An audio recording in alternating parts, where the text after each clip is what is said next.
السلام علیکم، کیسے ہیں آپ سب؟ امید کرتی ہوں سب خیریت سے ہوں گے۔ تو جناب میں آ گئی ہوں ایک پھر نیو ایپیسوڈ کے ساتھ ناول جنت کے پتے۔ تو بنا ٹائم ویسٹ کیے شروع کرتے ہیں۔ سرخ صنوبر کے اونچے درختوں کے درمیان ہوا سرسراتی ہوئی گزر رہی تھی۔ وہاں ہر سو گھنا جنگل تھا۔ اونچے درختوں کے پتے سنہری دھوپ کو مٹی تک پہنچنے نہیں دیتے تھے۔ دوپہر کے وقت بھی ادھر ٹھنڈی میٹھی سی چھایا تھی۔ بہاریں اسی چھایا میں ادھر ادھر بھاگتی ببول کے سفید پھول توڑ توڑ کر ٹوکری میں بھر رہی تھی۔ عائشہ گل ایک درخت تلے زمین پہ بیٹھی سامنے پھیلے کپڑے پر رکھے بہت سے سرخ جنگلی پھولوں کو دھاگے میں پرو رہی تھی۔ قریب ایک درخت کا کٹا ہوا تنا پڑا تھا۔ جب بہت سے پھول جمع ہو گئے تو وہ عائشہ کے پاس آئی۔ عائشہ! سفید پھولوں سے بھری ٹوکری اس کپڑے پہ ایک طرف انڈیلتے ہوئے اس نے پکارا۔ اس نے جواباً کہتے ہوئے ہاتھ سے سفید پھولوں کا ڈھیر نئے پھولوں سے ایک طرف سمیٹ دیا۔ سفیر تم سے لڑ کیوں رہا تھا؟ وہ خالی ٹوکری رکھ کر اس کے سامنے آلتی پالتی مار کے یوں بیٹھ گئی کہ اب ان دونوں کے درمیان پھولوں والا کپڑا بچھا تھا۔ لڑ نہیں رہا تھا، اپنی بات سمجھانے کی کوشش کر رہا تھا، مگر وہ اونچا اونچا کیوں بول رہا تھا؟ بہاریں دونوں ہاتھوں پہ چہرہ گرائے الجھی الجھی سے پوچھ رہی تھی، گردن جھکا کر سوئی پھول میں ڈالتی۔ عائشہ نے مسکرا کر سر جھٹکا۔ جب انسان دوسرے کی بات نہیں سمجھنا چاہتا تو وہ یوں ہی اونچا اونچا بولتا ہے۔ تمہیں پتہ ہے نا، اس کے پیرنٹس نے اس کی شادی اس کی پاکستانی کزن سے طے کر دی ہے، اور وہ اس سے شادی نہیں کرنا چاہتا۔ کیوں نہیں کرنا چاہتا؟ اس کی مرضی نہیں ہوگی۔ اس نے سوئی کو پھول کی دوسری طرف سے نکال کر کھینچا۔ دھاگا کھینچتا چلا آیا۔ پھولوں کی لڑی لمبی ہوتی جا رہی تھی۔ شادی مرضی سے ہوتی ہے نا؟ ہاں۔ وہ اب بہارے کے سفید پھولوں کو ہاتھ سے ادھر ادھر ٹٹول رہی تھی۔ پھر جب میں بڑی ہوں گی تو میں عبدالرحمن سے شادی کروں گی۔ پھولوں کو سمیٹتا اس کا ہاتھ رکا۔ اس نے ایک خفگی بھری نگاہ بہارے پہ ڈالی۔ بری بات بہاریں گل، اچھی لڑکیاں یوں ہر بات نہیں کر لیتی، مگر میں نے عبدالرحمن کو کہہ دیا تھا۔ وہ ایک دم ٹھٹک کر رک گئی اور بے یقینی سے اسے دیکھا۔ کیا کہا تم نے اسے؟ یہی کہ جب میں بڑی ہوں گی تو کیا وہ مجھ سے شادی کرے گا؟ تو اس نے کیا کہا؟ اس نے کہا تمہیں ایسی بات کس نے سکھائی؟ پھر وہ سانس روک کے سن رہی تھی۔ میں نے کہا، عائشہ گل نے روانی سے بولتی بہاریں ایک لگ اٹکی۔ کیا؟ وہ ششدر رہ گئی۔ تم نے اس سے جھوٹ بولا؟ تم نے وعدہ کیا تھا کہ اب تم جھوٹ نہیں بولو گی۔ خدایا وہ کیا سوچتا ہوگا میرے بارے میں؟ اس نے تعصب سے ماتھے کو چھوا۔ بہاریں نے لاپرواہی سے شانے اچکائے۔ مگر اسے پتہ چل گیا تھا۔ اس نے کہا، عائشہ گل اچھی لڑکی ہے اور مجھے پتہ ہے اس نے ایسا کچھ نہیں کہا ہوگا۔ اس کی بات پہ عائشہ کے تنے ہوئے اعصاب ڈھیلے پڑ گئے۔ ایک بے اختیار سی مسکراہٹ اس کے چہرے پر بکھر گئی۔ وہ ہولے سے سر جھٹک کر پھول اٹھانے لگی۔ مگر تم نے جھوٹ نہیں چھوڑا نا؟ وعدہ اب نہیں بولوں گی۔ ہر دفعہ اللہ سے وعدہ کرتی ہوں، وہ ہر دفعہ تمہیں ایک اور موقع دے دیتا ہے، مگر تم پھر وعدہ توڑ دیتی ہو۔ اتنی دفعہ وعدہ توڑو گی تو وہ تمہارے وعدوں کا اعتبار کرنا چھوڑ دے گا۔ آئندہ میں سچ بولوں گی، اب کی بار مضبوط والا وعدہ۔ چلو ٹھیک ہے، وہ مسکرا دی۔ اب تم نے ہمیشہ سچ بولنا ہے، کیونکہ جب انسان بہت زیادہ جھوٹ بولتا ہے تو ایک وقت ایسا آتا ہے جب اسے خود اپنے سچ کا بھی اعتبار نہیں رہتا۔ سمندری سی گل کا غول پھڑپھڑاتا ہوا ان کے اوپر سے گزرا۔ عائشہ نے گردن اٹھا کر اوپر دیکھا۔ وہ پرندے یقیناً پورے بیوک ادا کا چکر کاٹ کر اب سمندر کی طرف محو پرواز تھے۔ عائشہ گل، چل ہمیں ان پرندوں کے پنکھ کے مانند اڑ کر بادلوں میں گم ہو گئے تو بہاریں نے پکارا۔ بولو۔ وہ گردن جھکائے اپنی لڑی میں اب سخت پھولوں کے آگے سفید پھول پرو رہی تھی۔ تم سچ بولتی ہو نا؟ ایک بات بتاؤ گی؟ بہاریں ذرا ڈرتے ڈرتے کہہ رہی تھی۔ پوچھو۔ عبداللہ کی بہن کس کو کہہ رہی تھی کہ بیوک ادا کی پولیس بہت بری ہے، وہ عبدالرحمن پاشا کو کچھ نہیں کہتی، اور یہ کہ وہ جزیرے کا سب سے برا آدمی ہے؟ وہ رک رک کر تذبذب سے پوچھ رہی تھی۔ عائشہ سانس روکے اسے دیکھ رہی تھی۔ بہاریں خاموش ہوئی تو اس نے ذرا خفگی سے سر جھٹکا۔ نہیں، وہ بہت اچھا آدمی ہے، عبداللہ کی بہن کو کیا پتہ، اور تم نے کسی سے جا کر عبدالرحمن کے بارے میں کوئی بات نہیں کرنی۔ تمہیں اپنا وعدہ یاد ہے نا؟ بہاریں نے گردن بعد میں ہلا دی۔ مجھے یاد ہے۔ عائشہ دھاگا دان سے توڑ کر لڑی کے دونوں سروں کے آپس میں گرہ لگانے لگی۔ اس کے چہرے پر واضح اداسی بکھری تھی۔ وہ سپہر میں ختیجہ کے گھر سے واپس آئی تھی۔ کچھ دیر کمرے میں لیٹی رہی۔ سر درد سے پھٹا جا رہا تھا، بخار بھی ہو رہا تھا اور نیند تھی کہ آ نہیں رہی تھی۔ بند کمرے میں گھٹن ہونے لگی تو وہ گھبرا کر اٹھی اور کھڑکیوں کے پردے دونوں ہاتھ سے ہٹائے۔ سامنے لان میں کرسیوں پہ ابا اور اماں کے ساتھ تایا فرقان اور سائمہ تائی چائے پیتے نظر آ رہے تھے۔ میز پہ سنیکس اور دیگر لوازمات رکھے تھے اور وہ لوگ باتوں میں مگن تھے۔ سائمہ تائی بہت سلیقے سے سر پر دوپٹہ جمائے فاطمہ کی طرف چہرہ کیے کچھ کہہ رہی تھی۔ فاطمہ تایا فرقان کے سامنے سر پہ دوپٹہ لے لیتی تھی جو پیچھے کیچر تک ڈھلک جاتا تھا۔ ان کی آنکھیں حیا جیسی تھی اور لوگ کہتے تھے کہ 20 سال بعد حیا ایسی ہی ہوگی۔ اور اب وہ سوچتی تھی کہ پتہ نہیں 20 سال بعد وہ ہوگی بھی یا نہیں۔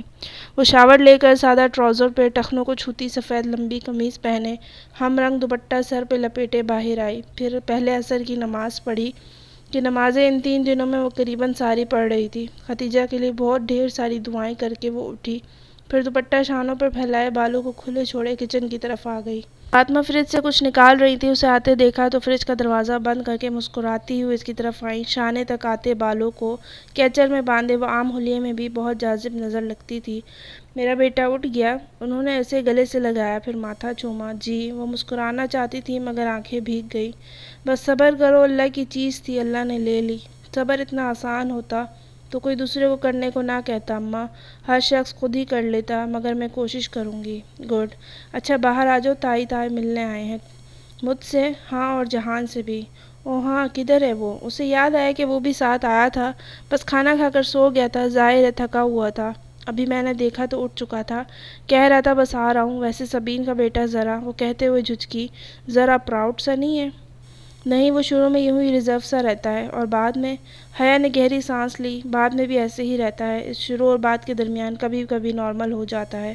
وہ باہر آئی تو اسے دیکھ کر طاہر فرقان مسکرائے۔ وہ جھک کر ان دونوں سے ملی۔ اتنے برسے بعد ملا ہوں اپنی بیٹی سے، اور وہ بھی ایسے موقع پر۔ تمہاری دوست کا سن کر بہت افسوس ہوا، اللہ اس کی مغفرت کرے، آمین۔ وہ سر کے اس بات سے تعزیت وصول کرتی کرسی کھینچ کر بیٹھی۔ ہوا کیا تھا اسے؟ سائمہ تائی نے تعصب سے پوچھا۔ Brain haemorrhage. چند لمحے کے لیے ملال زدہ خاموشی چھا گئی، جیسے برآمدے کا دروازہ کھولنے کی آواز نے چیرا۔ وہاں سے فاطمہ باہر آئی تھی اور ان کے عقب میں جہان بھی تھا۔ اس نے سیاہ ٹراؤزر جس کے دونوں پہلوؤں پہ لمبی سفید دھاری تھی کے اوپر آدھے بازو والی سرمئی ٹی شرٹ پہنی رکھی تھی۔ آنکھیں خمار آلود تھیں، جیسے ابھی سو کر اٹھا ہو۔ چہرہ اور سامنے کے بال گیلے تھے، وہ شاید پانی کی چھینٹیں مار کر تولیے سے منہ خشک کیے بغیر ہی باہر آ گیا تھا۔ اسے آتے دیکھ کر سب اس کی طرف متوجہ ہو گئے۔ وہ لان کے دہانے پہ پہنچا تو لمحے بھر کے لیے ذرا تذبذب سے گھاس کو دیکھا، پھر ایک نگاہ سامنے افراد کے قدموں پہ ڈالی جو جوتوں میں مقید تھے، پھر ذرا جھجک کر گھاس پہ چلتا ہوا ان تک آیا۔ حیا جانتی تھی کہ وہ کیوں جھجکا ہے۔ ترکی میں گھاس پہ چلنا سخت معیوب سمجھا جاتا تھا، اور موقع ملنے پر وہ اور ڈی جے اپنی تسکین کے لیے گھاس پہ ضرور جوتوں سے چل کر دیکھتی تھی۔ شکر ہے تمہاری شکل تو دیکھی ہم نے۔ اس سے مل کر رسمی انداز میں حال احوال پوچھ کر طاہر فرقان نے گھنی مونچھوں تلے مسکراتے ہوئے کہا تھا۔ تھینکس۔ وہ رسماً کبھی نہیں مسکرایا اور اسی سرد انداز میں کہتا حیا کے مقابل کرسی کھینچ کر بیٹھا۔ وہ یہاں آنے پر قطعاً راضی نہ تھا، وہ جانتی تھی سبین نے گویا قسم کھا رکھی تھی کہ ہمیں اپنے بیٹی کی شکل نہیں دیکھنے دے گی۔ اسے کیسے خیال آیا تمہیں بھیجنے کا؟ اس کے لیے لیدے انداز کا اثر تھا کہ طاہر فرقان کے مسکراتے لہجے کے پیچھے ذرا سی چبھن درائی۔ ممی کو اپنی بھتیجی کو اکیلے بھیجنا آکورڈ لگ رہا تھا، سو مجھے آنا پڑا۔ بغیر کسی لگی لپٹی کے اس نے کہہ ڈالا۔ منگیتر منقوہ کے الفاظ تو دور کی بات، اس نے تو میری کزن تک نہیں کہا تھا، گویا رشتوں کی حدود واضح کی۔ سلیمان صاحب کے ماتھے پہ ذرا سی شکن ابھر آئی، اور سائمہ تائی کے لبوں کو ایک معنی خیز مسکراہٹ نے چھو لیا۔ حیا بالکل لا تعلق سی لان کی کیاریوں میں آگے پھولوں کو دیکھنے لگی۔ وہ اور ڈی جے ہمیشہ ٹاکسم پارک سے پھول چرانے کی کوشش کرتے تھے، مگر وہ کیئر ٹیکر ان پر سخت نگاہ رکھتا تھا۔ اور تمہاری ممی کب آئیں گی؟ سلیمان صاحب نے چائے کا گھونٹ بھرتے ہوئے پوچھا۔ ممی کی بھتیجی اور تمہاری ممی، اس گھر کے مرد آج تو بہت تول تول کر الفاظ ادا کر رہے تھے۔ کچھ کہہ نہیں سکتا، اس نے شانے اچکا دیے۔ جہان، جوس لوگے یا چائے یا پھر کافی؟ فاطمہ نے چائے کے خالی کپ ٹرے میں رکھتے ہوئے اس کو مخاطب کیا۔ وہ مردوں کی بنسبت اس کو دماد والا پروٹوکول دے رہی تھی۔ بس ایپل ٹی بہت ہے، اس نے روانی میں کہہ دیا، مگر فاطمہ کی آنکھوں میں بڑھتی ناسمجھی دیکھ کر لمحے بھر کو متذبذب ہوا، پھر فوراً تصحیح کی، بس چائے۔ فاطمہ نے مسکرا کر سر ہلایا اور ٹرے اٹھائے اندر کی طرف بڑھ گئیں۔ تو بیٹا آپ کی اسٹڈیز کمپلیٹ ہو گئیں؟ سائمہ تائی اب بہت میٹھے لہجے میں پوچھ رہی تھی۔ وہ ہر کسی کے لیے اتنی میٹھی نہیں ہوتی تھی، کچھ تھا جو اسے چونکا گیا۔ جی، اب تو کافی عرصہ ہو گیا۔ پھر کیا کر رہے ہو آپ؟ میرا استقلال اسٹریٹ پہ ایک ریسٹورنٹ ہے، وہی دیکھتا ہوں۔ جواباً سائمہ تائی ذرا حیران ہوئی۔ البتہ طاہر فرقان نے متانت سے سر ہلاتے ہوئے اپنے تاثرات چھپا لیے۔ وہ جانتی تھی کہ وہ لوگ استقلال اسٹریٹ کی قیمتی زمین کی اہمیت کو نہیں سمجھتے، اس لیے متاثر نہیں ہوئے، اور گو کہ وہ اپنی لا تعلقی توڑنا نہیں چاہتی تھی، پھر بھی دھیرے سے بولی تھی۔ استقلال اسٹریٹ پہ ایک ریسٹورنٹ کا مطلب ہے لاہور کی ایم مالم روڈ پر 2 ریسٹورنٹس۔ وہ کہہ کر کیاریوں کو دیکھنے لگی۔ اوہ اچھا، گڈ۔ ان کے تاثرات فوراً ہی بدلے تھے۔ والد صاحب کی طبیعت کیسی ہے اب؟ جی ٹھیک ہے، وہ مختصر جواب دے رہا تھا۔ تبھی فاطمہ اس کی چائے کا مگ ٹرے میں لیے چلی آئیں۔ کچھ لو نا بیٹا، تم نے کچھ نہیں لیا۔ جی میں لیتا ہوں۔ اس نے مگ اٹھا لیا مگر دوسری کسی شے کو چھوا تک نہیں۔ طاہر فرقان اور سائمہ تائی ادھر ادھر کی چھوٹی موٹی باتیں کر کے جلد ہی اٹھ کر چلے گئے۔ البتہ جاتے وقت وہ جہان کے لیے دیے جانے والے آج کے رات کے ڈنر پر سب کو مدعو کر کے گئے تھے۔ تمہاری چھٹی کب تک ہے پھر؟ اس کے جانے کے بعد سلیمان صاحب جہان سے پوچھنے لگے۔ بس یہی 4 دن، پھر تم اپنی فلائٹ بک کروانا تو حیا کی مت کروانا، وہ واپس نہیں جائے گی۔ حیا نے چونک کر ابا کو دیکھا۔ اوکے۔ جہان نے ایک سرسری نظر اس پر ڈالتے ہوئے شانے اچکا دیے۔ مگر ابا ہمارا کانٹریکٹ؟ وہ ایک دم بہت پریشان ہو گئی تھی۔ میں تمہارا میڈیکل سرٹیفکیٹ بنوا دوں گا، کانٹریکٹ کی فکر چھوڑو۔ اب میرا مزید حوصلہ نہیں ہے تمہیں باہر بھیجنے کا، اس بچی کا جنازہ بھگتایا ہے میں نے۔ اتنی دور اکیلی بچیاں بھیجنا کہاں کی عقل مندی ہے؟ کل کو کچھ ہوا تو؟ ابا اس کے برین میں اندر بہت پہلے سے حیا جو میں نے کہا وہ تم نے سن لیا۔ ان کا انداز اتنا دو ٹوک اور سخت تھا کہ اس نے سر جھکا دیا۔ جی ابا۔ جہان لا تعلق سا بیٹھا چائے کے گھونٹ بھر رہا تھا۔ طاہر فرقان کی پورچ کی بتیاں رات کی تاریکی میں جگمگا رہی تھیں۔ وہ اور جہان فاطمہ کے ہمراہ چلتے ہوئے برآمدے کے دروازے تک آئے۔ سلیمان صاحب کا کوئی آفیشیل ڈنر تھا سو انہوں نے معذرت کر لی تھی۔ دروازے کے قریب جہان رکا اور جھک کر بوٹ کا تسمہ کھولنے لگا۔ فاطمہ نے رک کر اچنبھے سے اسے دیکھا۔ پاکستان میں جوتے پہن کر گھر میں داخل ہوتے ہیں۔ وہ اتنی کبیدہ خاطر اور بیزار تھی کہ جہان سے مخاطب ہونے کا دل نہیں چاہ رہا تھا، پھر بھی کہہ اٹھی، او سوری۔ وہ ذرا چونکا، پھر جلدی سے تسمے کی گرہ لگا کر سیدھا ہوا۔ یہ وہ پہلی باضابطہ گفتگو تھی جو پاکستان آ کر ان دونوں کے درمیان ہوئی تھی۔ ترکی میں جوتے گھر سے باہر اتارتے ہیں، اس لیے وہ رکا تھا۔ اس نے الجھی سے کھڑی فاطمہ کے قریب سرگوشی کر کے وجہ بتائی اور آگے بڑھ گئی۔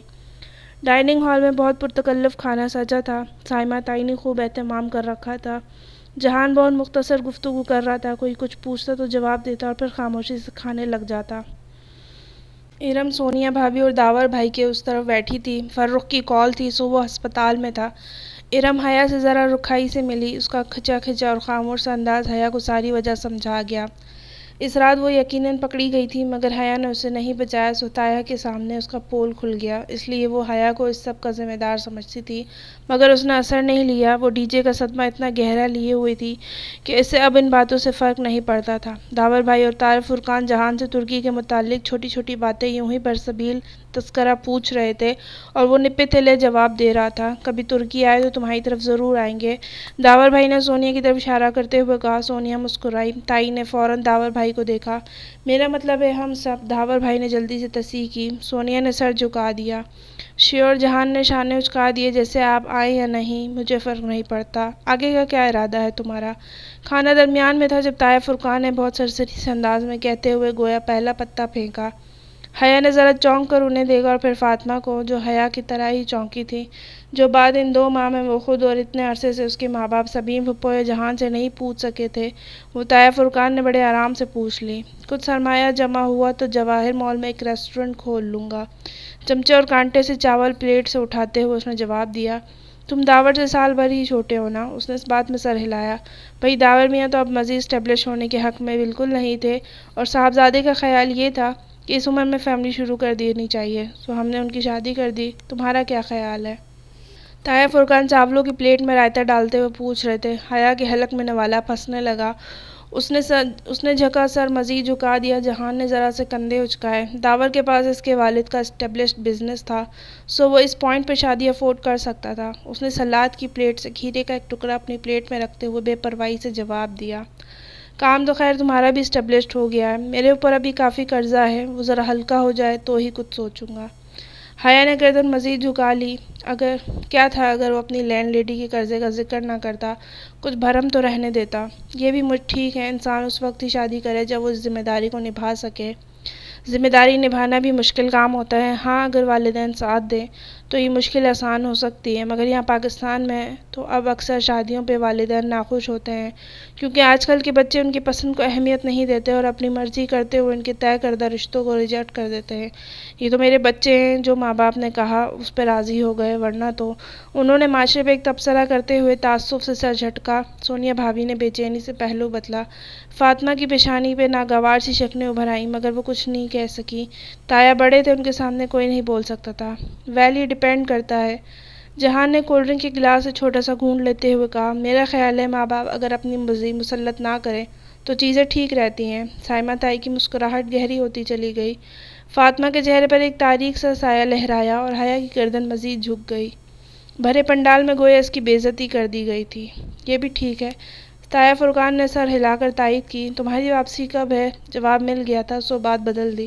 سوموار کی صبح کی فلائٹ ہے۔ حیا تو نہیں جا رہی نا؟ ویسے میرا بھائی بڑی طرح بزدل نہیں ہے، بلکہ کافی بہادر ہے۔ میری بیٹی نے بھی آ کر اسی اسکالرشپ کا کہا تھا، مگر میں نے اس کی ماں سے کہا کہ اسے سمجھاؤ، اکیلی لڑکی جب دوسرے ملک یوں تنہا جاتی ہے تو پورا خاندان انگلیاں اٹھاتا ہے۔ بھئی بچی جتنی احتیاط کرے، لوگ تو باتیں بناتے ہیں کہ کو ایجوکیشن میں پتہ نہیں کیسے رہتی ہے، وہاں اکیلے باہر آنا جانا ہوگا، کس سے ملتی ہے کس سے نہیں، پھر کوئی اونچ نیچ ہو جائے تو ماں باپ تو ہو گئے بدنام۔ خیر، ویسے ترکی تو اچھا مسلمان ملک ہے، اور تمہاری فیملی ساتھ تھی تو ہمیں اپنی بیٹی کی طرف سے بے فکری رہتی تھی۔ انہوں نے کہتے ہوئے مسکرا کر حیا کو دیکھا جو خاموشی سے پلیٹ میں دھرے چاول کانٹے سے ادھر ادھر کر رہی تھی۔ وہ کھا نہیں رہی تھی، کسی نے محسوس نہیں کیا۔ حیا، تم نے شادی کے کپڑے بنوا لیے؟ سائمہ تائی نے گفتگو کا رخ اس کی طرف موڑا۔ اس نے ذرا سی نفی میں گردن ہلائی۔ ابھی دیکھوں گی۔ اسے علم نہیں تھا کہ اماں نے کپڑے بنوائے ہیں یا نہیں۔ چلو تم ریڈی میڈ بھی لے سکتی ہو، آسانی ہو جائے گی۔ سارا مسئلہ میری ارم کا ہوتا ہے، دوپٹہ شیفون کا نہ ہو، پتلا دوپٹہ سر پہ ہی نہیں ٹکتا، آستین باریک نہ ہو، پھر جو جوڑا اچھا لگتا ہے اس کی آستینیں ہی غائب ہوتی ہیں۔ تمہاری تو خیر ہے، تم سب کو ہی پہن لیتی ہو، ساری مصیبت تو میری آئی رہتی ہے، بار بار درزی کے چکر لگانے پڑتے ہیں۔ بات ختم کر کے انہوں نے ایک نظر جہان پہ ڈالی۔ وہ ٹشو سے ہاتھ صاف کر رہا تھا۔ بس کیوں کر دی بیٹا؟ اور لو نہ، کھانا ٹھیک لگا تمہیں؟ جی مامی، کھانا تو بہت اچھا تھا، بس ذرا مرچ زیادہ تھی۔ وہ پہلی دفعہ قدرے مسکرا کر بولا۔ جہاں تائی کی مسکان پھیکی ہوئی، وہاں سونیا بھابھی نے اپنی مسکراہٹ چھپانے کے لیے چہرہ جھکا دیا۔ رات دیر تک جاگنے کے باعث وہ صبح دن چڑھے تک سوتی رہی، اور آنکھ کھلی بھی تو موبائل کی آواز سے۔ اس نے مندی مندی آنکھوں سے آنکھیں کھولی اور سائڈ ٹیبل پہ رکھا اپنا پاکستانی موبائل اٹھا کر دیکھا۔ وہاں پرائیویٹ نمبر کالنگ جلتا بجھتا دکھائی دے رہا تھا۔ اف، یہ پھر پیچھے پڑ گیا، اور اسے پتا تھا کہ جب تک اٹھائے گی نہیں وہ کال کرتا رہے گا۔ ہیلو! اس نے کونیوں کے بل اٹھتے ہوئے فون کان سے لگایا۔ ویلکم بیک، کیسی ہیں آپ؟ وہی دھیما، خوبصورت، گمبھیر لہجہ۔ اس کی پیشانی پہ بل پڑ گئے۔ کیوں فون کیا ہے آپ نے؟ آپ کی دوست کا سنا تھا، بہت افسوس ہوا۔ آئندہ آپ کو کبھی افسوس ہو یا خوشی ہو مجھے فون مت کیجیے گا۔ آپ اتنی بدگمان کیوں رہتی ہیں؟ آپ اگلے بندے کی پوری بات سنتی نہیں، مجھے کہنے تو دیں جو مجھے کہنا ہے۔ اسے جیسے غصہ آیا تھا۔ دیکھیں، میں جانتی ہوں کہ آپ کون ہیں، میں یہ بھی جانتی ہوں کہ آپ کس کے بیٹے ہیں، اور یہ بھی کہ آپ کا میرے خاندان سے کیا ایشو ہے، مگر بات جو بھی ہے اس کا مجھ سے کوئی واسطہ نہیں۔ آپ آئندہ فون کریں گے بھی تو میں نہیں اٹھاؤں گی۔ خدا حافظ۔ اس نے زور سے بٹن دبا کر فون بند کیا اور تکیے پہ اچھال دیا۔ پتہ نہیں کون سا گناہ تھا اس کا جو وہ شخص اس کے پیچھے پڑ گیا اور اپنے ساتھ بہت سے مسئلے اس کے پیچھے لگا دیے۔ شام میں فاطمہ کے بے حد اصرار اور پھر ناراض ہونے کی دھمکی کے بعد حیا وہ کامدار انارکلی فراق پہننے پہ راضی ہوئی جو رنگ کے فرق کے ساتھ تمام لڑکیوں نے مہندی کے لیے بنوائے تھے۔ اس کا قطعاً ہی تیار ہونے کا دل نہیں چاہ رہا تھا، مگر فاطمہ نے اس کی ایک نہیں سنی۔ جو ہو چکا ہے ہم اسے بدل نہیں سکتے، پھر لوگوں کو خود پہ تمسخر کرنے کا موقع کیوں؟ فریش ہو کر جاؤ ورنہ تمہاری تائی کوئی نہ کوئی قصہ بنا دیں گی۔ لمبا انارکلی فراق گہرے سبز رنگ کا تھا اور اس پر دبکے کا سلور کام تھا۔ ساتھ میں سونیا بھابھی نے اس کو اپنا سبز اور سلور پراندہ باندھ کر دیا کہ سب لڑکیاں پراندے پہن رہی تھیں۔ سلور ٹیکا بھی سونیا نے ہی اس کی پیشانی پہ سجایا، مگر کسی بھی قسم کے سنگھار کے لیے وہ قطعاً راضی نہ تھی۔ اچھا کاجل تو ڈال لو۔ سونیا اس کے ساتھ سیڑھیوں کے پر کھڑی اسے کاجل تھمانا چاہ رہی تھی، مگر اس نے چہرہ پیچھے کر لیا۔ وہ اس وقت طاہر فرقان کے گھر میں تھی۔ سیڑھیوں سے نیچے لاؤنج میں ہر طرف رشتہ داروں کی چہل پہل تھی۔ مہوش اور سہرش کی چھوٹی بہن ثنا کیمرہ لیے ادھر ادھر بھاگ رہی تھی۔ اس کا فراق سرخ کلر کا تھا، سونیا کا اپنا بری کا تھا، ہلکا گلابی۔ نہیں، رہنے دیں بھابھی۔ اس نے بددلی سے چہرہ پیچھے ہٹایا۔ چاندی کے گول ٹیکے نے دلہے دلہائے چہرے کو سجا دیا تھا۔ سونیا تعصب سے سر جھٹک کر گویا اس پہ ماتم کرتی سیڑھیاں اتر گئی۔ اس نے ایک آخری نگاہ دیوار پہ آویزاں آئینے پہ ڈالی، کامدار سبز دوپٹہ کندھے پہ ڈالا اور دوسرا پلو بائیں بازو سے آگے کو نکال لیا اور پلٹ کر سیڑھیاں اترنے لگی۔ تبھی اس نے جہان کو دیکھا۔ وہ سب سے لا تعلق سے اپنے موبائل پہ کچھ پڑھتا سامنے سے چلا آ رہا تھا۔ فاطمہ اس کے لیے 2-3 کرتے لے آئی تھی اور اس وقت اس نے ان میں سے ایک سیاہ والا کرتا زیب تن کر رکھا تھا جس کے گلے میں سنہری دھاگے کا کام تھا۔ آستین کوہنیوں تک موڑے وہ کوئی میسج لکھ رہا تھا۔ وہ سہج سہج کر باریک ہیل سے زینے اترنے لگی۔ ٹاکسم والا واقعہ اسے نہیں بھولتا تھا۔ وہ آخری سیڑھی پہ تھی جب جہان نے سر اٹھایا۔ ایک لمحے کے لیے رک کر اسے دیکھا، پھر اس کی طرف آیا۔ حیا، وہ آخری زینے پہ ایک ہاتھ ریلنگ پہ رکھے ٹھہر سی گئی۔ میں نے اپنی سوموار کی فلائٹ بک کروائی ہے۔ تمہاری بک تو نہیں کروانی نا؟ تم واپس نہیں جا رہی رائٹ؟ تعلق سے انداز میں محض کام کی بات پوچھ رہا تھا۔ اس کے گلے میں آنسوؤں کا گولا اٹکنے لگا۔ نہیں، میں واپس نہیں جا رہی۔ ابا ایک دفعہ فیصلہ کر لیں تو پھر وہ اسے نہیں بدلتے۔ وہ آخری زینے اتر کر اس سے چند قدم کے فاصلے پہ کھڑی ہوئی۔ اوکے، وہ شانے چکاتے ہوئے پلٹنے ہی لگا کہ ثنا اس پل کیمرہ لیے ان کے سامنے آئی۔ ایک منٹ جہان بھائی، یہیں کھڑے رہیں، میں آپ دونوں کی پکچر لے لوں۔ خوش دلی سے کہتے ہوئے اس نے کیمرہ اپنے چہرے کے سامنے کیا۔ جہان نے ذرا چونک کر ساتھ کھڑی حیا کو دیکھا اور پھر قدرے ناگواری سے وہ چند قدم آگے کو آیا۔ ثنا جو فوکس کر رہی تھی، اس نے ذرا حیران ہو کر کیمرہ چہرے سے نیچے کیا۔ کسی کی پکچر بنانے سے پہلے اس سے پوچھ لینا چاہیے۔ لب بھینچے ذرا درستی سے کہہ کر وہ آگے بڑھ گیا۔ ثنا کا رنگ ماند پڑ گیا۔ اس کے کیمرے والا ہاتھ ڈھیلا ہو کر پہلو میں آ گرا۔ اس نے پلٹ کر راہداری کی سمت دیکھا جہاں وہ جاتا دکھائی دے رہا تھا، پھر دبے دبے غصے سے سر جھٹکا۔ میری توبہ جو کبھی ان کی تصویر بناؤں یا ان سے بات بھی کروں۔ وہ خفگی سے بڑبڑاتے ہوئے آگے چلی گئی۔ حیا نے انگلی کی نوک سے آنکھ کا بھیگا گوشہ صاف کیا اور سر کو خفیف سے خبش دے کر آگے بڑھ گئی۔ اس کے پاس رونے کے لیے بہت سے غم تھے۔ مہندی کا فنکشن زاہد چچا کے لان میں ہی منعقد کیا گیا تھا۔ لان کافی کھلا اور وسیع تھا۔ سوکناتوں سے صرف اوپر کی چھت بنائی گئی، باقی اطراف کھلی رکھی گئی، جہاں ہر سو دیواروں پہ لڑیوں کی صورت بتیاں جگمگا رہی تھیں۔ اسٹیج پہ رکھے لکڑی کے جھولے کو گیندے کے پھولوں سے راستہ کیا گیا اور مہوش اس پہ کسی ملکہ کی شان سے بیٹھی تھی۔ اس کا انارکلی فراق باقی لڑکیوں کی برعکس دو رنگا تھا، سرخ اور زرد۔ انہی دو رنگوں کا پرندہ آگے کندھے پہ ڈالے دوپٹہ سر پہ ٹکائے وہ مسکرا کر بہت پراعتماد طریقے سے سب سے باتیں کر رہی تھی۔ اس اعتماد میں غرور کی جھلک بھی تھی۔ وہ خوبصورت نہیں تھی مگر خوب سارا پیسہ اپنی تراش خراش پہ لٹانے کے بعد اب بے حد پرکشش لگ رہی تھی۔ پہلو میں بیٹھا اس کا ماموں زادہ فان عام سی شکل کا کینیڈین نیشنل تھا، مگر سننے میں آیا تھا کہ تازہ تازہ بے حد امیر ہوا ہے۔ اب یہ کہانی حیا نے پوری نہیں سنی تھی۔ وہ بالکل کونے میں رکھی ایک میز کے گرد کرسی پہ بیٹھی تھی۔ وہاں جگہ جگہ ایسے ہی میز کے گرد کرسیوں کے پھول بنے تھے۔ کوئی اور وقت ہوتا تو وہ بھی اپنی صف سوراخ میں ادھر ادھر خوشباش پھر رہی ہوتی، مگر آج وہ اندر سے اتنی بیزار اور اداس تھی کہ وہیں بیٹھی سب کو خالی خالی نگاہوں سے دیکھی گئی۔ ہر طرف لڑکیاں لڑکے آ جا رہے تھے۔ ثنا اپنا کیمرہ اٹھائے ماتھے ہوئے جھولتا ٹیکا سنبھالتی ادھر ادھر ٹھلاتی تصویریں کھینچتی پھر رہی تھی۔ اسٹیج پہ سائمہ تائی جھک کر مہوش کو مہندی لگا کر اب مٹھائی کھلا رہی تھی۔ ارم بھی وہیں تھی۔ اس کا انارکلی فراق ہلکا فیروزی تھا اور کبھی وہ دوپٹہ گردن میں ڈال لیتی تو کبھی سر پہ کر لیتی کہ خواتین اور مردوں کا ایک ہی جگہ انتظام تھا، اور طائے فرقان بھی آس پاس ہی تھے۔ زاہد چچا روشن خیال تھے تو مہوش کے ماموں کا خاندان بھی آزاد خیال تھا، سو مہندی کا فنکشن مشترکہ رکھا گیا۔ البتہ ان کے خاندان کے لڑکے اور مرد ذرا الگ تھلگ چند میزوں پہ براجمان تھے تاکہ برائے نام ہی صحیح مگر پارٹیشن ہو جائے۔ طائے فرقان اور سلیمان صاحب سب وہیں تھے۔ وہ اسی طرح بیٹھی پراندہ آگے کو ڈالے غیر دلچسپی سے سب کچھ دیکھ رہی تھی۔ اس نے ایک سرسری سی نگاہ میں گرد و پیش کا جائزہ لے کر جہان کو ڈھونڈنا چاہا اور وہ اسے نظر بھی آ گیا۔ دور مردوں کی طرف طائے فرقان اور سلیمان صاحب کے ساتھ کرسی پہ ٹانگ جمائے ہوئے آستین عادتاً کوہنیوں تک موڑے وہ خاصا لا تعلق سا بیٹھا تھا۔ یقیناً وہ جی بھر کا بور ہو رہا تھا۔ وہ تلخی سے سر جھٹک کر واپس اسٹیج کو دیکھنے لگی جہاں اب فاطمہ مہوش کو مٹھائی کھلا رہی تھی، ساتھ ہی اس کی جڑواں بہن سہرش بیٹھی مسکرا کر کیمرے کو دیکھتی تصویر بنوا رہی تھی۔ اس کا انارکلی فراق پستئی رنگ کا تھا۔ دونوں بہنوں کی شکل و صورت سمیت سب مختلف تھا، مگر بدلے بدلے یہ مغرور انداز یکساں تھے۔ ثنا چونکہ چھوٹی تھی یا فطرتاً مختلف تھی تو اس نے یہ اثر قبول نہیں کیا۔ حیا ادھر بیٹھی ہو؟ ارم اپنا فیروزی کامدار دوپٹہ سر پہ ٹھیک سے جماتے ہوئے اس کے ساتھ کرسی پہ آ بیٹھی۔ کل کی نسبت اس کا رویہ قدرے دوستانہ تھا۔ ہاں تم سناؤ، تھک گئی ہوگی؟ وہ بھی جواباً نرمی سے بولی، ہاں بس تھوڑی بہت۔ اچھا، وہ لہجہ ذرا سرسری بنا کر وہ بولی، فون فارغ ہوگا تمہارا؟ مجھے ذرا فضا کو کال کرنی تھی، کچھ نوٹس کا کہنا تھا، میرا فون خراب ہے آج کل۔ حیا نے گہری سانس اندر کو کھینچ کر خارج کی تو ارم سے اس کا فون بھی لے لیا گیا تھا۔ ہاں فون فارغ ہے، جب چاہے لے لو، مگر کریڈٹ ختم ہے، جب سے آئی ہوں ڈلوایا ہی نہیں۔ دوپہر سے ظفر کو ڈھونڈ رہی تھی کہ وہ ملے تو اس کو بھیج کر کارڈ منگواؤں۔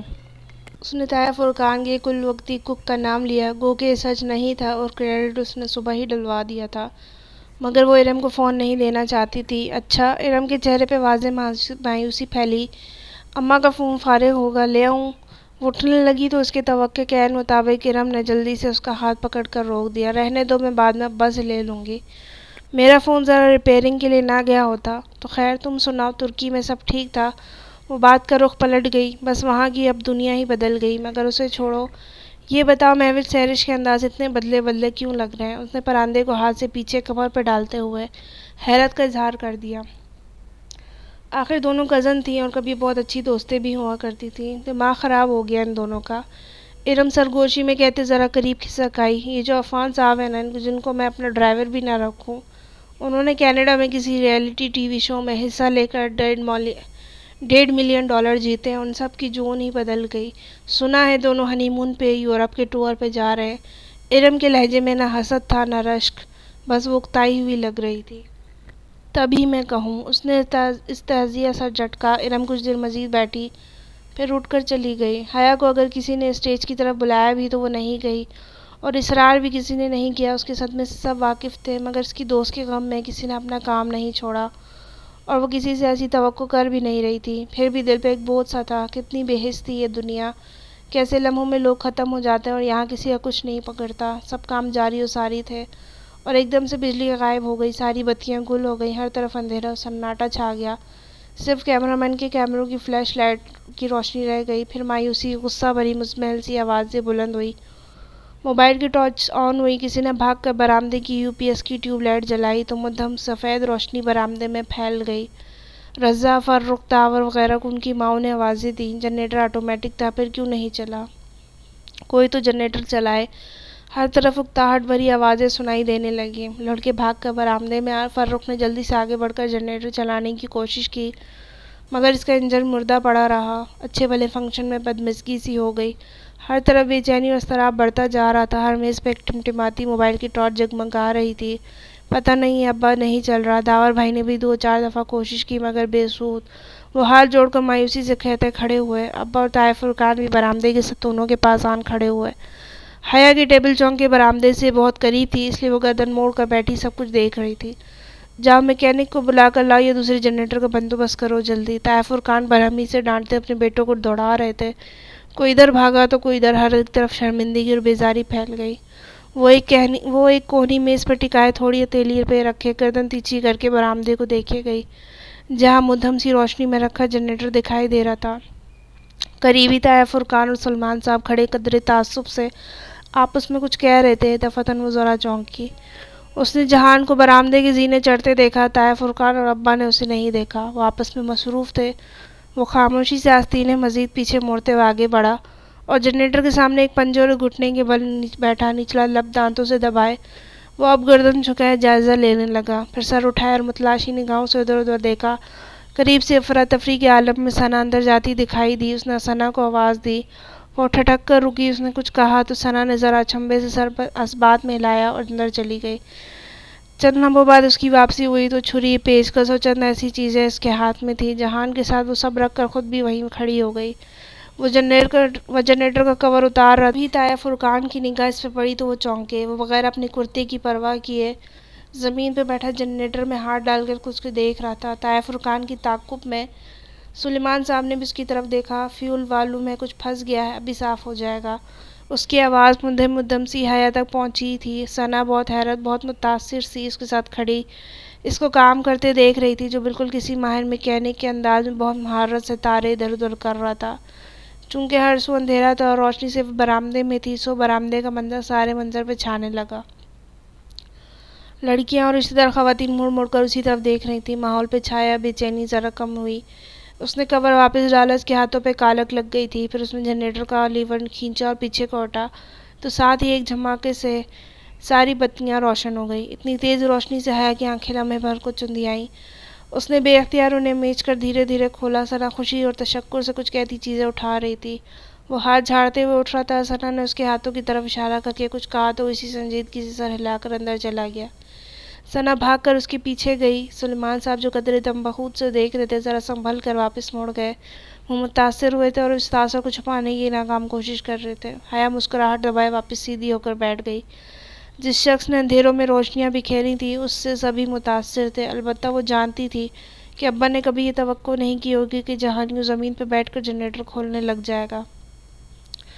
اس کے دل میں ایک بے پایاں سا فخر جاگا۔ اس کی اور یقیناً ثنا کی بھی خود ساختہ سے اب کہیں نہیں تھی۔ مہمانوں کے لیے ریفریشمنٹ تھی اور ان کے جانے کے بعد گھر والوں کے لیے کھانے کا انتظام تھا۔ جب مہمان چلے گئے اور سب وہی لوگ رہ گئے تو لان میں خواتین کا کھانا لگا دیا گیا، جبکہ مردوں کا انتظام اندر تھا۔ مرد حضرات، لڑکے وغیرہ اندر چلے گئے۔ لان خالی خالی سا ہو گیا۔ وہ پانچوں کزن اب اسٹیج پہ جھولے اور ساتھ رکھی کرسیوں پہ آ بیٹھی۔ مہوش تھوڑی دیر بیٹھی، پھر میں اب آرام کروں گی کہہ کر نزاکت سے اپنا فراق سنبھالے اٹھ کر اندر چلی گئی۔ جہان بھائی تو بڑے کمال کے ہیں۔ ثنا اپنی ہیلز اتار کر دکھتے پیروں کو ہاتھ سے سہلا رہی تھی۔ میں نے تو ان سے کہہ بھی دیا کہ جہان بھائی میں نے آپ کو پاس کر دیا۔ پہلے تو حیران ہوئے، پھر ہنس پڑے۔ سچ ہے آپ کے فیونسی ہیں بڑے اسمارٹ۔ اچھا؟ وہ پھیکا سا مسکرا دی۔ ان فیونسی صاحب کو تو شاید خود بھی اپنی پنگڑی کا علم نہیں۔ سلوک دیکھا ہے ان کا حیا کے ساتھ۔ ارم جو قدرے بیزار سی بیٹھی تھی تنک کر بولی، اور جب فروخ بھائی کی میکینک لا ہی رہے تھے تو کیا ضرورت تھی بھرے مجمع میں الیکٹریشین بننے کی؟ لوگ بھی ترکی سے یہی سیکھ کر آئے ہیں۔ ثنا کے تو تلووں پہ لگی، سر پہ بجھی۔ ارم ابھی بات سنیں، سمی بھائی کو الیکٹریشین لانے میں پون گھنٹہ تو لگ ہی جانا تھا، جبکہ جہان بھائی نے 6-7 منٹ میں سارا مسئلہ حل کر دیا۔ اور امیج کی کیا بات ہے، لوگ تو امپریس ہی ہوئے ہوں گے۔ ہاں، بہت امپریس ہوئے ہوں گے کہ ہمارا ترکش کزن باورچی ہونے کے ساتھ ساتھ میکینک بھی ہے۔ ارم بڑے تمسخر سے ہنس کر اٹھ کر گئی۔ ثنا نے غصے بھری نگاہوں سے اسے جاتے دیکھا۔ ارم آپی بھی نہ ہر وقت مرچیں ہی چباتی رہتی ہیں۔ اچھا جانے دو، اس کی تو عادت ہے۔ تم مجھے ذرا آج کی پکچر دکھاؤ، اس کے بعد کھانا کھائیں گے، اس نے کہا تو ثنا سر ہلاتی اٹھ کھڑی ہوئی۔ وہ دونوں ساتھ ساتھ چلتی اندر آئیں۔ لاؤنج میں سارے مرد حضرات بیٹھے تھے۔ جہان بھی ادھر ہی تھا، ایک سنگل صوفے پہ بیٹھا۔ وہ غور سے داور بھائی کی باتیں سن رہا تھا جو اپنے مخصوص انداز میں باولز بلند کر رہے تھے۔ وہ دونوں تیز تیز چلتی لاؤنج کے سرے پہ بنے دروازے تک آئیں۔ وہ باہر کھڑی رہ گئی، جبکہ ثنا نے دھیرے سے دروازہ کھول کر اندر جھانکا۔ وہ مہوش کا کمرہ تھا جس کے اندر ثنا کا کیمرہ رکھا تھا۔ نائٹ بلب کی مدھم روشنی میں بیڈ پہ لیٹی، آنکھوں پہ بازو رکھے مہوش نظر آ رہی تھی۔ ثنا دبے قدموں اندر گئی اور ڈریسنگ ٹیبل سے کیمرہ اٹھایا۔ آہٹ پہ مہوش نے بازو ہٹایا۔ کیا ہے ثنا، سونے دو نا مجھے، وہ تنک کر بولی۔ سوری آپی، بس جا رہی ہوں۔ ثنا کیمرہ اٹھا کر جلدی سے باہر آئی اور دروازہ بند کیا۔ ایک تو مہوش آپی بھی نہ، وہ ذرا خفگی سے کہتی ان کے ساتھ کچن کی طرف بڑھ گئی۔ ایک دفعہ پھر لاؤنج سے گزر کر وہ دونوں کچن میں آئیں اور حیا جانتی تھی کہ وہ بنا میک اپ کے بھی اتنی خوبصورت لگ رہی تھی کہ اس کے بہت سے کزنز نے نگاہوں کا زاویہ موڑ کر اسے دیکھا ضرور تھا، البتہ وہ جس کے دیکھنے سے فرق پڑتا تھا ویسے ہی داور بھائی کی جانب متوجہ تھا۔ وہ دونوں اب کچن میں کاؤنٹر سے ٹیک لگائے کھڑے، ثنا کے ہاتھ میں پکڑے کیمرے کی چمکتی اسکرین پر گزرتی تصاویر دیکھ رہی تھی۔ جہاں ثنا انگوٹھے سے بٹن دباتی آگے بڑھتی جا رہی تھی، تبھی دھڑ سے دروازہ کھول کر بند ہونے کی آواز آئی۔ ان دونوں نے چونک کر سر اٹھایا۔ داور بھائی کیا تماشا ہے، وہ ضبط کھو کر چلانے والی مہوش تھی۔ لمحے بھر کو وہ دونوں ساکت رہ گئیں، پھر ایک دم سے دوڑ کر چوکھٹ تک آئیں۔ لاؤنج میں جیسے سب کو سانپ سونکھ گیا۔ سب سجدر سے مہوش کو دیکھ رہے تھے جو اپنے کمرے کے دروازے کے آگے کھڑی کمر پہ ہاتھ رکھے چلا رہی تھی۔ یہ کون سی جگہ ہے تقریریں کرنے کی؟ کسی کو میرا احساس ہی نہیں کہ میں نے ابھی آرام کرنا ہے، کل سارا دن میرا پارلر میں گزرے گا، مگر آپ تو میرے سر پہ چیخ رہے ہیں، آپ کو آہستہ بولنا نہیں آتا، حد ہو گئی۔ وہ پیر پٹک کر واپس مڑی اور اپنے پیچھے سے دروازہ دھاڑ سے بند کر دیا۔ لاؤنج میں ایک دم موت کا سناٹا چھایا تھا، سب کو جھٹکا لگا کہ بیان سے باہر تھا۔ پھر ایک دم سے جہان اٹھا، داور فرخ مجھے گھر ڈراپ کر دو گے یا میں تم میں سے کسی کے کارڈ لے جاؤں؟ وہ تنے ہوئے نقوش کے ساتھ بہت قطعیت سے پوچھ رہا تھا۔ اس کے سوال پر سلیمان صاحب، طائف فرقان اور اس کے تینوں بیٹے جھٹکے سے اٹھے۔ وہ جواب سننے کے لیے نہیں رکا، تیزی سے بیرونی دروازے کی جانب بڑھ گیا۔ وہ سب اس کی معیت میں باہر نکل گئے۔ ذرا پریشان سے زاہد چچا اور رضا بھی ان کے پیچھے لپکے۔ مہوش آپی، آئی کانٹ بلیو دس۔ ثنا نے بے حد تحیر سے نفی میں سر ہلائے، اس کی آنکھیں ڈبڈبا گئی تھیں۔ حیا نے افسوس سے اسے دیکھا اور پھر خالی پڑے لاؤنج کو۔ ابا لوگ بہت غصے میں گئے، مجھے لگتا ہے ہمیں چلنے کا کہیں گے۔ اسی پل اس کا فون بجنے لگا، اس نے موبائل سامنے کیا، ابا کالنگ، باہر پہنچنے کا بلاوا آ گیا تھا۔ سوری ثنا، اس نے بے بسی سے شانے اچکائے، پھر اس کا کندھا تھپ تھپایا۔ کل شادی کے فنکشن تھے، سب کا غصہ اتر چکا ہوگا، فکر نہ کرنا، اچھا؟ کہہ کر وہ تیزی سے باہر لپکی۔ سب سونے جا چکے تھے اور وہ اپنے کمرے میں آئینے کے سامنے کھڑی پراندے کو الٹ پلٹ کر دیکھ رہی تھی۔ سونیا نے کافی سخت باندھا تھا، گرہ کھل کے نہیں دے رہی تھی۔ بالآخر پراندہ چھوڑ کر اس نے پیشانی پر سے جھولتے ٹیکوں کو کھینچ کر چھوا ہی تھا کہ دروازے پر دستک ہوئی۔ اس نے ٹیکا چھوڑا اور پھر حیرت سی دروازے کو دیکھتی اس تک آئی۔ اماں ابا تو سونے چلے گئے تھے۔ پھر اس نے دروازہ کھولا، سامنے جہان کھڑا تھا۔ سوری، تم سو تو نہیں گئی تھی؟ وہ قدرے جھجک کر بولا۔ سیاہ ٹراؤزر کے اوپر آدھی آستین والی سفید ٹی شرٹ پہنے وہی ترکی والا جہان لگ رہا تھا۔ نہیں، تم بتاؤ، خیریت؟ ہاں، ابھی میں لاؤنج میں بیٹھا تھا تو فرقان ماموں کی بیٹی آئی تھی، ارم۔ اس نے حیرت سے سوالیہ برو اٹھائی۔ ہاں وہی، تمہارا فون اور پرس میز پہ رکھا تھا۔ اس نے فون اٹھا کر مجھ سے کہا کہ اسے ایک کال کرنی ہے، ابھی 5 منٹ میں فون لا دے گی، مگر اب اس نے کلائی پہ بندی گھڑی دیکھی، اب 20 منٹ ہونے کو آئے مگر وہ واپس نہیں آئی۔ میں نے سوچا تمہیں بتا دوں۔ اف، تم نے اسے میرا فون کیوں لے جانے دیا؟ جواباً جہان نے بے چارگی سے شانے اچکا دیے۔ اس نے مجھ سے اجازت نہیں مانگی اور میں اسے کیسے روک سکتا تھا؟ مجھے تو فرقان ماموں کی فیملی سے ویسے ہی بہت ڈر لگتا ہے۔ کیوں؟ وہ چونکی۔ کیونکہ وہ سرخ مرچ کا استعمال زیادہ کرتے ہیں۔ وہ گہری سانس لے کر بولا تو وہ بے اختیار ہنس دی، اور ترکی سے آنے کے بعد پہلی دفعہ تھا جب وہ یوں پورے دل سے ہنسی تھی۔ سرخ مرچ کا استعمال ہمیں بھی آتا ہے، تم ادھر ہی ٹھہرو، میں ذرا ارم سے فون لے آؤں۔ اور آج تو ویسے ہی ارم کی طرف سے اس کے بہت سے حساب اکٹھے ہوئے تھے۔ اچھا، میں انتظار کر رہا ہوں۔ وہ مسکرا کر کہتا صوفے پہ بیٹھ گیا اور باہر چلی آئی۔ تایا فرقان کے لاؤنج میں سبھی موجود تھے سوائے ارم اور سونیا کے۔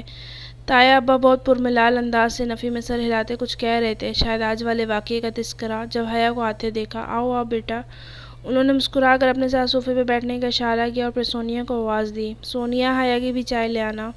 جی اچھا ابا، سونیا نے جواباً کچن سے آواز لگائی۔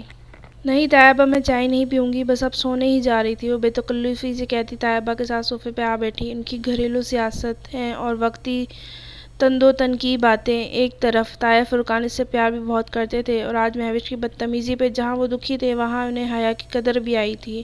ابا سو گئے تمہارے؟ جی کب کے، میں بس ذرا ارم سے فون لینے آئی تھی۔ فون کیوں؟ تایا ابا بری طرح چونکے۔ سائمہ تائی بھی ٹھٹک کر اسے دیکھنے لگی۔ ارم کو کوئی کال کرنی تھی تو وہ میرا فون لے کر گئی تھی، مگر میں ابھی اپنے فرینڈ کو میسج کرنا ہے تو سوچا فون لے لوں، وہ بہت سادگی سے کہہ رہی تھی۔ تایا کے چہرے کا رنگ فوراً ہی بدل گیا، نرمی کی جگہ سختی نے لے لی۔ ارم، ارم، انہوں نے بلند آواز میں پکارا۔ جی ابا، وہ دوپٹہ سنبھالتی بھاگتی ہوئی آئی، مگر حیا کو بیٹھے دیکھ کر اس کا رنگ ایک دم سے فک ہوا۔ حیا کا فون اسے واپس کر دو۔ تایا نے اسے کڑی نگاہوں سے گھورتے ہوئے بڑے ضبط سے کہا۔ جی وہ فضا کو میسج کرنا تھا تو۔ وہ ہکلا گئی۔ تایا اتنی شعلہ بار نگاہوں سے اسے دیکھ رہے تھے کہ وہ رکی نہیں، الٹے قدموں واپس مڑی اور چند ہی لمحوں بعد فون لا کر حیا کو تھمایا اور ساتھ ایک کینہ توز نگاہ اس پر ڈالی، گویا کچے چبا جانا چاہتی ہو۔ وہ جواباً سادگی سے مسکرا دی، تھینک یو، میں چلتی ہوں، آپ لوگ چائے انجوائے کریں۔ وہ فون لے کر وہاں سے اٹھائی اور جانتی تھی کہ اب چائے انہوں نے خاک انجوائے کرنی تھی۔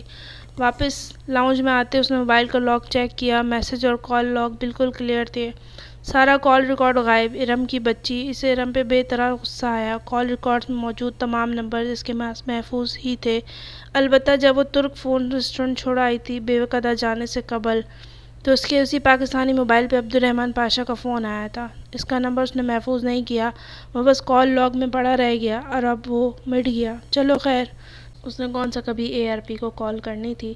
جہان صوفے پہ اسی طرح بیٹھا تھا، اسے آتے دیکھا، اٹھ کھڑا ہوا۔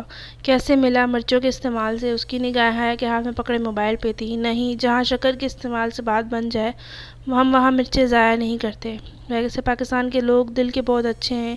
ایک کزن بغیر پوچھے فون اٹھا لیتی ہے، ایک بہت عزت سے بغیر کھانا کھلائے گھر سے نکالتی ہے، اور ایک کھانا بھی نہیں پوچھتی۔ او خدایا، اس نے بے اختیار ماتھے کو چھوا، تم نے کھانا نہیں کھایا؟ کہاں کھاتا، وہاں تو ابھی لگا ہی نہیں تھا، اور یہاں گھر کی دونوں خواتین نے پوچھا ہی نہیں۔ وہ اس کی بات مکمل ہونے سے پہلے ہی کچن کی طرف آئی اور فریج کھولا۔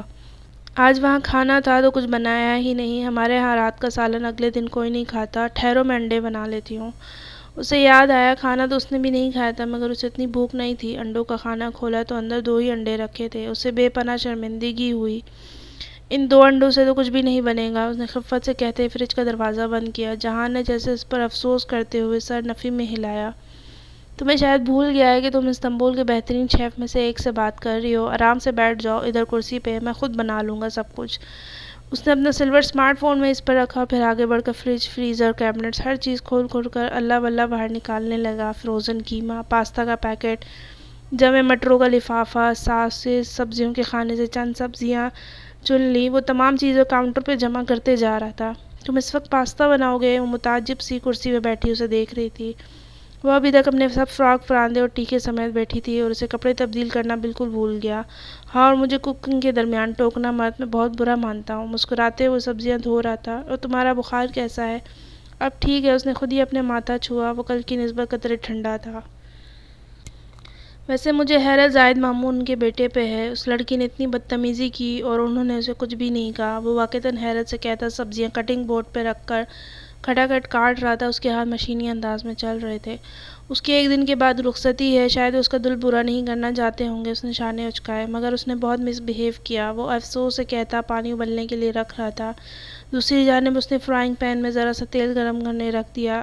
اصل میں اس کے فیانسی نے کسی کینیڈین ریئلٹی شو میں $1.5 ملین جیتے ہیں۔ اس پہ دماغ اس کا 7ویں آسمان پہ ہے اور وہ زمین پہ بغیر دماغ کے گھوم رہی ہے۔ وہ ٹیک لگائے ٹانگ پہ ٹانگ رکھے بیٹھی بتا رہی تھی، کینیڈین شو میں $1.5 ملین، بہت اچھی کور سٹوری ہے۔ اس نے ذرا سا ہنس کر سر جھٹکا، ساتھ ہی وہ فرائنگ پین میں فرائی ہوتی سبزیوں کو بجائے کفگیر سے ہلانے کے فرائنگ پین کا ہینڈل پکڑے دائیں بائیں تو کبھی اوپر نیچے ہلا رہا تھا۔ سبزیاں چند انچ اوپر کو اڑتی اور پھر واپس پین میں آ گرتی۔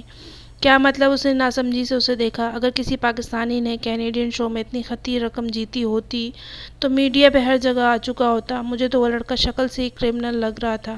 تازہ آئی بلیک منی کو اوائڈ کرنے کے لیے کور بنایا اور کیا۔ اچھا، اسے تعجب ہو، اس نہج پہ تو اس نے سوچا ہی نہیں تھا۔ البتہ کرمنل، اسے کچھ یاد آیا تھا۔ جہان، تمہارے ریسٹورنٹ پہ جو حملہ ہوا تھا اس کو کچھ پتہ چلا؟ نہیں، وہ گردن ترچھی کیے ساس کی بوتل پین میں انڈیل رہا تھا۔ حالانکہ میری استنبول میں کسی سے کوئی دشمنی نہیں، کبھی امکان ہے کہ کسی اور کے دھوکے میں ان لوگوں نے میرا ریسٹورنٹ الٹ دیا۔ ایک دشمنی تو خیر اب اس کی بن چکی تھی، مگر وہ تو خود اس سے بھی ناواقف تھا۔ تم تو کہتے تھے کہ استنبول میں ایسا کوئی کرائم سین نہیں ہے۔ خیر اب اتنے بھی برے حالات نہیں ہیں، اور ڈارک سائڈ تو ہر بڑے شہر کی ہوتی ہے۔ وہ چولہے کے سامنے کھڑا اس کی طرف پشت کیے پین میں قیمہ بھون رہا تھا۔ قیمے اور شملہ مرچ کی بھینی بھینی اشتہانگیز سی مہک سارا میں پھیلنے لگی۔ اس کی غم گشتہ بھوک ایک دم سے جاگ اٹھی۔ تمہیں پاکستان آ کر کیسا لگا جہان؟ وہ تھوڑی دلے مٹھی رکھے اسے دیکھتی سادگی سے پوچھنے لگی۔ یہ یہاں آنے کے بعد ان کی پہلی باضابطہ گفتگو تھی۔ اچھا لگا، بلکہ بہت اچھا لگا، مگر فرقان ماموں کی باتیں، میں نے تو خواب میں بھی نہیں سوچا تھا کہ میرے رشتہ دار اتنی تیکھی باتیں بھی کر لیتے ہوں گے۔ اس نے جیسے جھرجھری لے کر سر جھٹکا۔ آج وہ سارا دن طاہر فرقان کی کمپنی میں رہا تھا تو یہ رد عمل فطری تھا۔ وہ اتنے تیکھے نہ تھے، وہ بہت پیار کرتے ہم سے، بس ان کے اپنے نظریات ہیں جو اتنے سخت ہیں کہ اگر کوئی ان پہ پورا نہ اترے تو وہ اس کو گریڈنگ بہت نیچے کر دیتے ہیں۔ What ever. وہ اب ابلی پاستا کے پتیلے میں قیمہ اور ساس انڈیل رہا تھا، پھر ان کو اچھی طرح مکس کر کے اس نے اسے دم پہ رکھ دیا اور سنک کی ٹوٹی کھول کر ہاتھ دھونے لگا۔ وہ سمجھی اب وہ اس کے پاس آ کر بیٹھے گا، مگر وہ ہاتھ دھو کر اب سارا پھلاوا سمیٹنے لگا۔ جھوٹے برتن، سبزیوں کی چھلکے، خالی چاپر۔ وہ جلدی سے اٹھی۔ میں کر دیتی ہوں، پلیز تم بیٹھی رہو، جتنی پھوہر تم ہو۔ میں جانتا ہوں اگر تم نے میری مدد کروائی تو 2 گھنٹے لگ جائیں گے، جبکہ میں اکیلا کروں تو 2 منٹ میں ہو جائے گا۔ ٹھیک ہے، خود ہی کرو، وہ قطرے خفگی سے کہتی دوبارہ بیٹھ گئی، اور واقعی اس نے 2-3 منٹ میں ہر چیز اپنی جگہ پہ رکھ دی۔ چند ایک برتن جو پکانے کے دوران میلے ہوئے تھے وہ دھل کر سٹینڈ میں لگے اور سلپ چمکا دیے۔ وہ بندہ کمال کا تھا۔ تم کب سے ریسٹورنٹ چلا رہے ہو؟ اب تو بہت عرصہ ہو گیا۔ اچھا میں برتن لگاتا ہوں، تم سلیمان ماموں کو بلا لو، انہوں نے بھی کھانا نہیں کھایا تھا۔ ارے ہاں۔ وہ ماتھے پہ ہاتھ مارتی اٹھی، پھر نگاہ اس کے سلور سمارٹ فون پہ پڑی جو میز پر رکھا تھا۔ تمہیں پتہ ہے ڈی جے کو تمہارا فون بہت پسند تھا۔ وہ ہمیشہ کہتی تھی جہان سے کہنا جب اپنا یہ 1-2 لاکھ کا فون پھینکنا ہو تو سمبھانچی کے باہر ہی پھینکے۔ وہ اداسی سے مسکرا کر بولی تو وہ ہنس دیا۔ ویسے یہ اس کے لگے لگائے تخمینے سے کہیں زیادہ مہنگا ہے۔ اچھا، اسے ذرا حیرت ہوئی، اتنا قیمتی فون کیوں خریدا تم نے؟ خریدا نہیں تھا، گفٹ ملا تھا، اسپیشل گفٹ۔ وہ مسکرا کر جیسے کچھ یاد کر کے بولا، کس نے دیا تھا؟ Some one special. اچھا جاؤ ابھی ماموں کو بلا لاؤ۔ وہ ٹال گیا تو وہ شانے اچکاتی وہاں سے چلی آئی۔ ابا کا دروازہ بجا کر وہیں سے بلا کر واپس لاؤنج میں آئی تو وہاں میز پر لیٹے اور گلاس رکھ رہا تھا۔ وہ بڑے صوفے پہ بیٹھی ریموٹ اٹھا کر ٹی وی جلا دیا۔ جس وقت ابا ذرا حیران سے باہر آئے، جہان پاستا کے ڈش اٹھائے کچن سے نکل رہا تھا اور مزے سے اپنے کامدار جوڑے میں ٹانگ پہ ٹانگ رکھے بیٹھی چینل بدل رہی تھی۔ ابا ان کو دیکھ کر جلدی سے اٹھے، جہان کے ہاتھ سے ٹرے لے لی۔ سوری ماموں، ہم نے آپ کو اٹھا دیا، آپ نے کھانا نہیں کھایا تھا سو۔ اس نے ان کی طرف پلیٹ بڑھائی۔ Thank you. ابا نے قطرے ناسمجھی سے کھانے کو دیکھا اور پھر حیا کو۔ یہ تم نے بنایا ہے؟ نہیں، جہان نے۔ وہ مسکراہٹ دبا گئی۔ ویسے ماموں یہ اٹالین ریسیپی نہیں ہے، ذرا دیسی سٹائل میں بنایا ہے جیسے ممی بناتی ہیں۔ آپ کو پاستا میں قیمہ پسند ہے نا؟ ممی نے بتایا تھا مجھے۔ سلیمان صاحب چونک کر اسے دیکھنے لگے۔ اس کو تو دل توڑنے کا فن آتا تھا تو ٹوٹے ہوئے دل کو دوبارہ جوڑ کر جیتنے کا فن بھی آتا تھا۔ وہ اپنی جگہ بیٹھی رہ گئی۔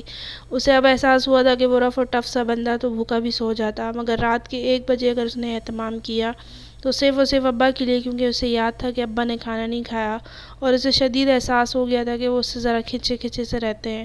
اور حیا کو خود اب یاد آیا تھا کہ قیمہ والا پاستا ابا کا پسندیدہ تھا۔ وہ جانتی تھی کہ اس عمل سے جہان نے اپنے اور ابا کے درمیان حائل برف کو پگھلانے کی کوشش کی تھی۔ پاستا بہت مزے کا تھا، منہ میں جاتے ہی گھل جانے والا۔ سلیمان صاحب نے تعریف نہیں کی، مگر ان کے چہرے سے ظاہر تھا کہ انہیں اپنا یوں خیال کیا جانا اچھا لگا۔ وہ خود بھی بہت شوق سے کھا رہی تھی۔ ڈی جے کے بعد یہ پہلا کھانا تھا جو اس نے دل سے کھایا۔ کونیا میں 2 لڑکیوں کا اغوا۔ ٹی وی اسکرین پر BBC چل رہا تھا اور جو خبر نیوز کاسٹر نے پڑھی اس پر ان تینوں نے چونک کر سر اٹھایا۔ کونیا ترکی کا شہر تھا، جلال الدین رومی کا شہر۔ جلان نے بجلی کی تیزی سے ریموٹ اٹھایا اور چینل بدل دیا۔ کیا کہا اس نے؟ کونیا ابا جو بات روک کر اسکرین کو دیکھنے لگے۔ اس چینل تبدیل ہونے پر الجھ کر جہان کو دیکھا۔ وہ سادگی سے مسکرا دیا۔ نہیں کونیا نہیں، اس نے کینیا اور لینا۔ وہ ریموٹ ایک طرف رکھ کر انہیں پھر سے سرف کرنے لگ گیا۔ ابا نے ذرا تذبذب سے سر ہلایا، گویا وہ اپنی سماعت کے دھوکہ دینے پہ الجھے ہوئے تھے۔ حیا نے جہان کو دیکھا اور جہان نے اسے، پھر دونوں زیر لب مسکرا دیے۔ ابھی وہ ابا کے سامنے ترکی کا میز سبوتاز ہوتے دیکھنے کی متمحل نہیں تھے۔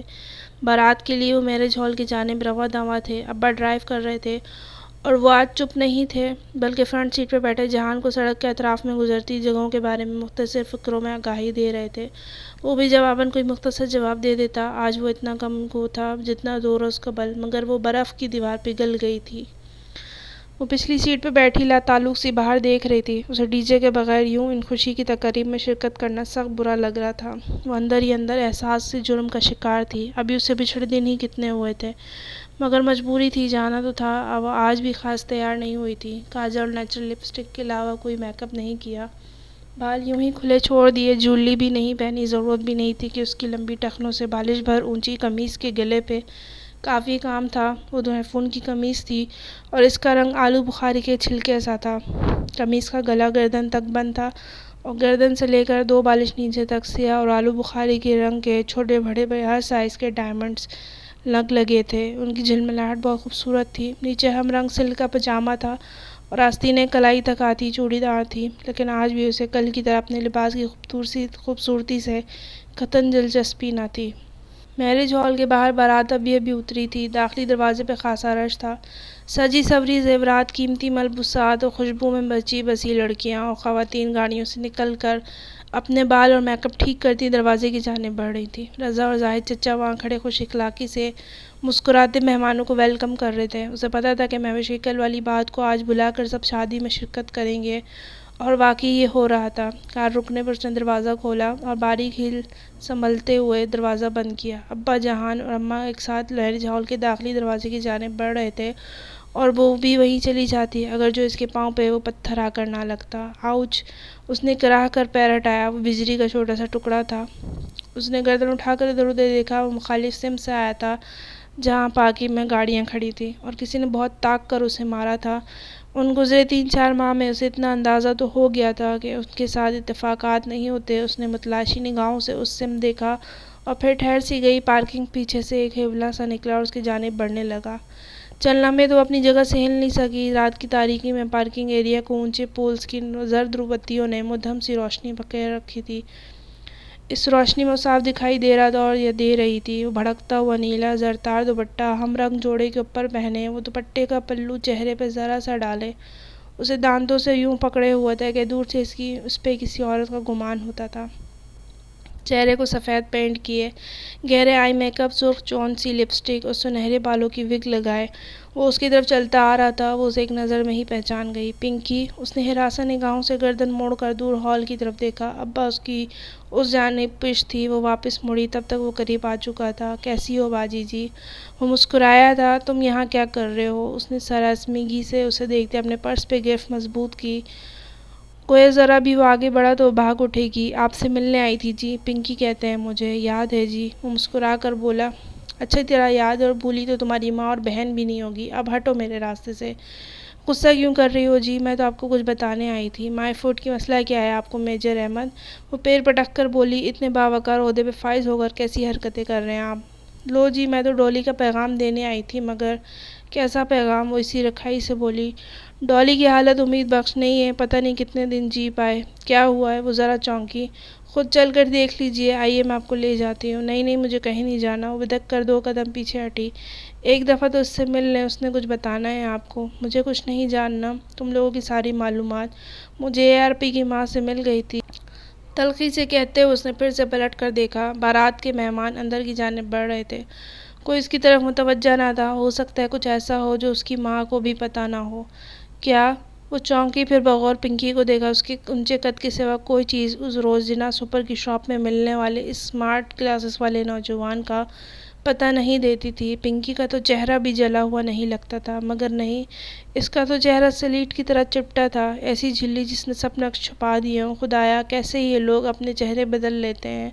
مگر آنکھیں، وہ چونکی کی آنکھیں وہی تھیں، وہی گلاسز کے پیچھے سے جھلکتی آنکھیں۔ اب آئی شیڈو کی چمکیلی تہہ کے باوجود وہ انہیں پہچان گئی۔ اس بات کا جواب تو ڈولی کے پاس ہے جی، اس نے مجھے یہی بتانے کو کہا تھا۔ سہیلی کی دوستی نبھا رہی ہوں میں، ورنہ میری جوتی کو بھی شوق نہیں آپ جیسی بد زبان خاتون کے منہ لگنے کا۔ چڑھ کر کہتے ہوئے اس نے دوپٹے کے اندر چھپے ہاتھ باہر نکالے۔ اس میں ایک چھوٹا سا لکڑی کا ڈبہ تھا۔ یہ ڈولی نے بھیجا ہے، اسے اسی طریقے سے کھولیے گا جو اس پہ لکھا ہے، مگر جب تک آپ اسے کھول پائیں گی وہ شاید اس دنیا میں نہ رہے۔ حیا نے اس کے بڑے ہوئے ہاتھوں میں پکڑے اس ڈبے کو دیکھا۔ اس کی کلائی پہ وہی کانٹے کا سرخ بھورا سا نشان تھا۔ یہ کیا ہے؟ اس نے چنبے سے سر اٹھا کر پنکی کو دیکھا۔ وہ کہاں کھڑی اسے لمحے بھر کو بھول گیا۔ یہ ایک پہیلی سے کھلے گا، مگر یہ پہیلی صرف آپ ہی بوجھ سکتی ہیں، اور آپ بوجھ ہی لیں گی۔ یہ بہت آسان ہے، لیکن اس کے اندر موجود چیز نکالنے کے لیے اسے توڑنے کی کوشش مت کیجیے گا۔ اسے توڑ دیا تو وہ چیز آپ کے کام کی نہیں رہے گی۔ پنکی نے مسکرا کر کہتے ہوئے ڈبہ اس کے سامنے مضبوط کیا۔ اس نے نہ چاہتے ہوئے بھی اسے تھام لیا۔ اچھا باجی جی، رب راکھا۔ وہ وہی خواجہ سراؤں والا لہجہ بنا کر سلام جھاڑ کر دوپٹہ منہ پر ڈالے پلٹ گیا۔ اس نے جلدی سے ڈبہ پرس میں رکھا اور پیشانی پہ نمودار پسینے کے قطرے کچھ حصوں سے تھپتھپاتی خود کو کمپوز کرتی حال کی جانب بڑھ گئی۔ بارات کا فنکشن ویسے ہی تھا جیسے کسی بھی شاندار شادی کا ہونا چاہیے۔ بقائے نور بنا ہال، بہترین سجاوٹ، دلہن کا قیمتی ڈیزائنر سوٹ اور جیولری، مہوش کی ننیالی کزن کی گروپ ڈانسز، اور پرتکلف طعام کی اشتہا انگیز خوشبو جو ابھی کھلا نہیں تھا۔ آج بھی مرد و خواتین اکٹھے تھے، مگر یوں کہ آدھے ہال میں مرد اور باقی آدھے کی میزوں پہ خواتین برا جمان تھیں تاکہ ایک حد تک علیحدگی رہے۔ ان کی فیملی کی کسی بھی لڑکی نے رقص میں حصہ نہیں لیا، مگر مہوش کی کزن ہر طرف چھائی رہیں۔ وہ آج بھی ایک الگ تھلگ کونے والی میز پہ بیٹھی رہی۔ اس کا دل اسٹیج پہ جا کر مووی بنانے کو قطعاً نہیں چاہ رہا تھا۔ اس شریفوں کے مجرم نے اسے ایسا احساس عدم تحفظ بخشا تھا کہ وہ کسی بھی دوسرے کے کیمرے یا موبائل میں تصویر کھنچوانے سے احتیاط برت رہی تھی۔ یہ موویز اور تصاویر کہاں کہاں نہیں گھومتی ہوں گی۔ اس نے جھرجھری لے کر سر جھٹکا۔ اتنے بڑے ہال میں کوئی بھی اس کی جانب متوجہ نہ تھا، اور وہ ویسے بھی اس میز پہ اکیلی بیٹھی تھی۔ اس نے چند لمحے کے لیے سوچا، پھر میز پر رکھے پرس سے وہ ڈبہ نکالا اور فانوس کی چکن چند روشنیوں میں لٹ پلٹ کر دیکھنے لگی۔ وہ ایک ہاتھ جتنا لمبا اور 5 انچ موٹا مستطیل ڈبہ تھا۔ ڈبہ نہ بہت بھاری تھا نہ بہت ہلکا، وہ گہرے بھوری لکڑی کا بنا تھا، اور اس کے ایک ڈھکن کے علیحدہ ہونے کی جگہ پر 6 خانے بنے تھے جس کے اندر اے لکھا نظر آ رہا تھا۔ اس نے ایک اے پر انگلی رکھ کر نیچے کو رگڑا تو اے نیچے چلا گیا اور بی سامنے آ گیا۔ وہ اسے نیچے کرتی گئی۔ ان 6 خانوں میں پوری انگریزی کے حروف تہجی لکھے تھے، جیسے عموماً بریف کیس پہ 3 ایسی اسٹرپس لگی ہوتی ہیں جو 3 زیروں پہ کھل جاتی ہیں، ویسے ہی اس باکس کو کھولنے کے لیے کوئی 6 حرفی لفظ سامنے لانا تھا۔ پنکی نے کہا تھا کہ اسے کھولنے کا طریقہ اس ڈبے پہ لکھا ہوا ہے۔ اس نے ڈبے کو الٹ پلٹ کر دیکھا اور لہجہ بھر کو ٹھٹکی۔ اس ڈھکن کی اوپری سطح پہ کچھ کھدا ہوا نظر آ رہا تھا۔ وہ چہرہ ڈبے پہ جھکائے آنکھیں سکیڑ کر پڑھنے لگی، اور بہت باریک انگریزی میں لکھا ایک فقرہ تھا: "Into the same river no man can enter twice." ایک ہی دریا میں کوئی شخص 2 دفعہ نہیں اتر سکتا۔ "Into the same river no man can enter twice." اس نے الجھن بھرے انداز میں وہ فقرہ دہرایا۔ کیا یہی وہ پہیلی تھی جس کا ذکر پنکی نے کیا تھا؟ مگر یہ پہیلی تو نہیں لگتی تھی، اس میں کوئی سوال نہیں تھا، بس ایک سادہ سا فقرہ تھا: "السلام علیکم حیا." آواز پہ اس نے کرنٹ کھا کر گردن اٹھائی اور ساتھ ہی گود میں رکھے ڈبے پہ دوپٹہ ڈالا۔ سامنے شہلا کھڑی تھی، سیاہ ابا کے اوپر گہرے سبز اسکارف کا نقاب انگلیوں سے تھامے، اپنی ازلی نرم انداز میں مسکراتے ہوئے۔ "وعلیکم السلام شہلا بھابھی، کیسی ہیں آپ؟ آئیں بیٹھیں۔" وہ ذرا سنبھل کر اٹھی اور جلدی سے ڈبہ پرس میں ڈال کر ان سے گلے ملی۔ "میں ٹھیک ہوں، تم سناؤ؟ مجھے علم نہیں تھا کہ تم آئی ہوئی ہو." وہ رسان سے کہتی ہوئی کرسی پہ بیٹھ گئی۔ "پھر ابھی فاطمہ پھپھو نے تمہاری فرینڈ کا بتایا؟ Really sorry for her." D J کے ذکر پر اس کے سینے میں ایک ہوک سی اٹھی۔ وہ پھر سے افسردہ ہو گئی۔ "پتہ نہیں شہلا بھابھی، اللہ تعالیٰ کی کیا مرضی تھی۔ میری ایک ہی دوست تھی ترکی میں، اور وہ میری تمام دوستوں سے بڑھ کر ہو گئی تھی۔ بہت دعا کی میں نے اس کے لیے، مگر کوئی دعا قبول نہیں ہوئی۔ نہ چاہتے ہوئے بھی شکوہ لبوں پہ آ گیا۔ اللہ تمہیں صبر دے گا، ہم سب ہیں نا تمہارے ساتھ۔ شہلا نے اس کا ہاتھ نرمی سے دبایا۔ سبین آنٹی کا بیٹا بھی آیا ہے؟ جی وہ ادھر ہے۔ اس نے نگاہوں کا زاویہ موڑا تو شہلا نے تعجب میں دیکھا۔ اسٹیج کے قریب وہ سلیمان صاحب کے ساتھ کھڑا تھا۔ سیاہ ڈنر سوٹ میں ملبوس اس کی مقناطیسی شخصیت پہلے شاندار لگ رہی تھی۔ سلیمان صاحب اس کے شانے پہ ہاتھ رکھے کسی سے تعارف کروا رہے تھے اور وہ دھیمے انداز میں مسکرا رہا تھا۔ آج وہ اس کے ساتھ اتنے مطمئن اور مسرور لگ رہے تھے گویا روحیل واپس آ گیا ہو۔ بہت اچھا ہے ماشاءاللہ۔ تھینکس۔ وہ لمحے بھر کو جھجکی۔ شیلا بھابھی ایک بات کہوں، آپ کی ساس نے آپ کی اتنی خوبصورت بری بنائی تھی اور آج بھی آپ نے انہی میں سے کوئی سوٹ پہنا ہوگا۔ اس طرف تو عورتیں ہی ہیں۔ آپ کا عبایا، میرا مطلب ہے آپ کے کپڑے تو نظر ہی نہیں آ رہے۔ وہ رک رک کر ہچکچاتے ہوئے بولی تھی۔ داور بھائی کی مہندی پہ اس نے بہت کھنکدار لہجے میں شہلا کو نقاب اتارنے کے لیے کہا تھا، مگر آج اس کی آواز سے کھنک مفقود تھی۔ جواباً شہلا بھابھی بہت تھکن سے مسکرائی تھی۔ کیا فرق پڑتا ہے حیا، اتنے مردوں کو اپنے کپڑے دکھا کر مجھے کیا مل جائے گا؟ تو نقاب ہی اتار دیں۔ اس کا لہجہ بہت کمزور تھا، اس نے نقاب ڈھیلا بھی نہیں کیا۔ حیا نے پھر نہیں کہا، اس سے کہا ہی نہیں گیا۔ وہ تو خود دل سے نہیں چاہتی تھی کہ شہلا نقاب اتار دے، وہ تو بس اس کا جواب سننا چاہتی تھی۔ اسے شریفوں کی مجرے کا وہ منظر اچھی طرح سے یاد تھا جب سنہری اور چاندی کے مہورقص پریوں کے پیچھے کرسی پہ ترچھی ہو کے بیٹھی کسی آنٹی سے بات کرتی شہلا نظر آ رہی تھی، مگر آج وہ اتنی پزمردی اور تھکان سے کیوں مسکرائی تھی، یوں جیسے اس کا دل اندر تک زخمی ہو۔ وہ دکھ، تھکن اور زخمی نگاہیں، اسے کسی نے پکار لیا۔ وہ اٹھ کر چلی گئی مگر حیا کی نگاہیں کافی دور تک اس کا تعاقب کرتی رہیں۔ پچھلی دفعہ اسے شہلا کو عبایا میں دیکھ کر عجیب کوفت بھرا احساس ہوا تھا، مگر آج ایسا نہیں ہوا تھا۔ وہ اس کی ان دکھ بھری آنکھوں میں اٹک کر رہ گئی تھی۔ شہلا کو کیا غم تھا، اتنی اچھی فیملی میں شادی ہوئی ہے، اتنا ہینڈسم شوہر، امیر کبیر، ماں باپ کا اکلوتا بیٹا، پھر اسے کیا دکھ تھا؟ وہ پھر سارے انفیکشن یہی سوچے گئی۔ آدھی رات گئے اپنے کمرے میں بیٹھے وہ پھر سے اس ڈبے کو الٹ پلٹ کر دیکھنے لگی۔ جہان، ڈولی، پنکی، پاشا، احمد، مگر انگریزی میں یہ سارے نام 5 حرفی تھے۔ چھٹا حرف نہیں ملا تھا۔ وہ بار بار اس سطر کو پڑھی گئی مگر کوئی حل نظر نہیں آتا تھا۔ مگر وہ کون سا شخص تھا جس کے پاس ایسے ہر محنت طلب مسئلے کا حل ہوتا تھا؟ وہ ڈبہ لیے بھاگ کر باہر آئی۔ جہان کچن میں کھڑا کاؤنٹر پہ گلاس رکھے پانی کی بوتل اس میں انڈیل رہا تھا۔ وہ اس کے سامنے آئی اور باکس اس کے ساتھ رکھا۔ یہ مجھے کسی نے دیا ہے اور مجھے اس کا پاس ورڈ نہیں معلوم، اسے کھول دو۔ وہ آواز پہ چونکا، پھر بوتل رکھ کر ڈبہ اٹھایا۔ یہ ہے کیا؟ وہ ذرا چنبے سے الٹ پلٹ کر دیکھنے لگا۔ جو بھی ہے تم اسے کسی طرح کھول دو۔ کھل جائے گا، نو پرابلم۔ وہ ڈھکن اور ڈبے کی بند دراز پہ انگلی پھیر کر کچھ محسوس کر رہا تھا۔ تو مجھے ایک بڑا چھرا اور ایک ہتھوڑا لا دو۔ وہ توڑنا نہیں ہے بلکہ اسے تم تو رہنے ہی دو۔ اس نے خفگی سے ڈبہ اس کے ہاتھ سے واپس لے لیا۔ کیا ہوا؟ میں تو کھول رہا تھا، 1 منٹ مجھے دیکھنے تو دو، میں خود کر لوں گی، تم رہنے دو۔ تم میرے لیے کچھ نہیں کرتے۔ پتہ نہیں وہ کس بات پہ اس سے خفا تھی جو جھنجھلا کر بولی، پھر سوچ لو، میں تو ابھی ماموں کے پاس جا رہا تھا انہیں تمہارا دوبارہ استنبول بھیجنے کے لیے راضی کرنے، مگر ٹھیک ہے میں تمہارے لیے کچھ نہیں کرتا۔ وہ شانے اچکا کر پانی پینے لگا۔ سچ؟ اس نے بے یقینی سے پلکیں جھپکائیں۔ تم انہیں منا سکتے ہو؟ میں ایک اچھا شیف اور اچھا میکینک ہونے کے ساتھ ساتھ ایک اچھا وکیل بھی ہوں، ٹرائی می۔ وہ گلاس رکھ کر ذرا سا مسکرایا۔ ابا ایک دفعہ اڑ جائیں تو کبھی فیصلہ نہیں بدلتے، تم انہیں کیسے مناؤ گے؟ ویسے تو تمہارا استنبول جانا میرے لیے مفاد میں قطر نہیں ہے، کیونکہ اب تم ہر ٹورسٹ اٹریکشن دیکھنے کے لیے مجھے ہی خوار کرواؤ گی، مگر مجھے لگا تم جانا چاہتی ہو، سو میں ماموں سے بات کرنے ہی جا رہا تھا اور وہ مان جائیں گے۔ بروقت کونیا کو کینیا نہ بناتا تو شاید وہ کبھی نہ مانتے۔ ہاں استنبول تو بہت محفوظ شہر ہے، پاکستان میں تو روز بم دھماکے ہوتے ہیں، اور پاکستان میں تو پتہ نہیں لوگوں کے پاس انٹرنیٹ کی سہولت موجود ہے بھی یا نہیں۔ وہ ذرا جل کر بولی۔ وہ بنا کچھ کہے مسکراتا آگے بڑھ گیا۔ اگلا 1 گھنٹہ وہ کچن میں کرسی پہ بیٹھی جہان کا انتظار کرتی رہی۔ بالآخر جب وہ ابا کے کمرے سے نکلا تو وہ تیزی سے اٹھی۔ کیا ہوا؟ پیکنگ کر لو، کل ہم صبح کی فلائٹ سے واپس جا رہے ہیں۔ وہ دھیما سا مسکرا کر بولا، مگر اس شرط پہ کہ فی الحال تو تم ہمارے ساتھ رہو گی، بعد میں جب اسپرنگ بریک ختم ہو جائے تو بے شک چلی جانا۔ سچ؟ وہ بے یقینی خوشگوار حیرت میں گھری اسے دیکھ رہی تھی۔ ایک طمانینت بھرا احساس اس کے پورے وجود کو اپنے لپیٹ میں لینے لگا۔ البتہ ایک بات وہ جانتی تھی، استنبول ڈی جے کے بغیر کبھی بھی ویسا نہیں ہوگا جیسے پہلے تھا۔ تمہارا دماغ درست ہے؟ ہاشم نے بے یقینی سے اپنی بیوی کو دیکھا جو بستر کے دوسرے کنارے پہ بیٹھی اسے ہی دیکھ رہی تھی۔ ان دونوں کے درمیان حارث آنکھیں مودے سو رہا تھا۔ اس کا دایاں ہاتھ ہاشم کے ہاتھ میں تھا۔ ایسا کیا غلط کہہ دیا ہے میں نے؟ وہ جی بھر کو کوفت کا شکار ہوئی۔ تم پاگل ہو گئی ہو، تمہارے حواس جواب دے گئے۔ حیرت کی جگہ اب جھنجھلاہٹ نے لے لی تھی۔ حواس تو تمہارے جواب دے گئے، میں تمہیں ایک سیدھا سادہ حل بتا رہی ہوں اس سارے مسئلے کا۔ تم روز کے 24 گھنٹے بھی کام کرو تو اس رقم کے آدھے لیراز بھی اکٹھے نہیں ہوں گے جو ہمیں حارث کی سرجری کے لیے چاہیے۔ اور ایسے مت دیکھو مجھے، آخر میں وہ خفا ہو کر بولی۔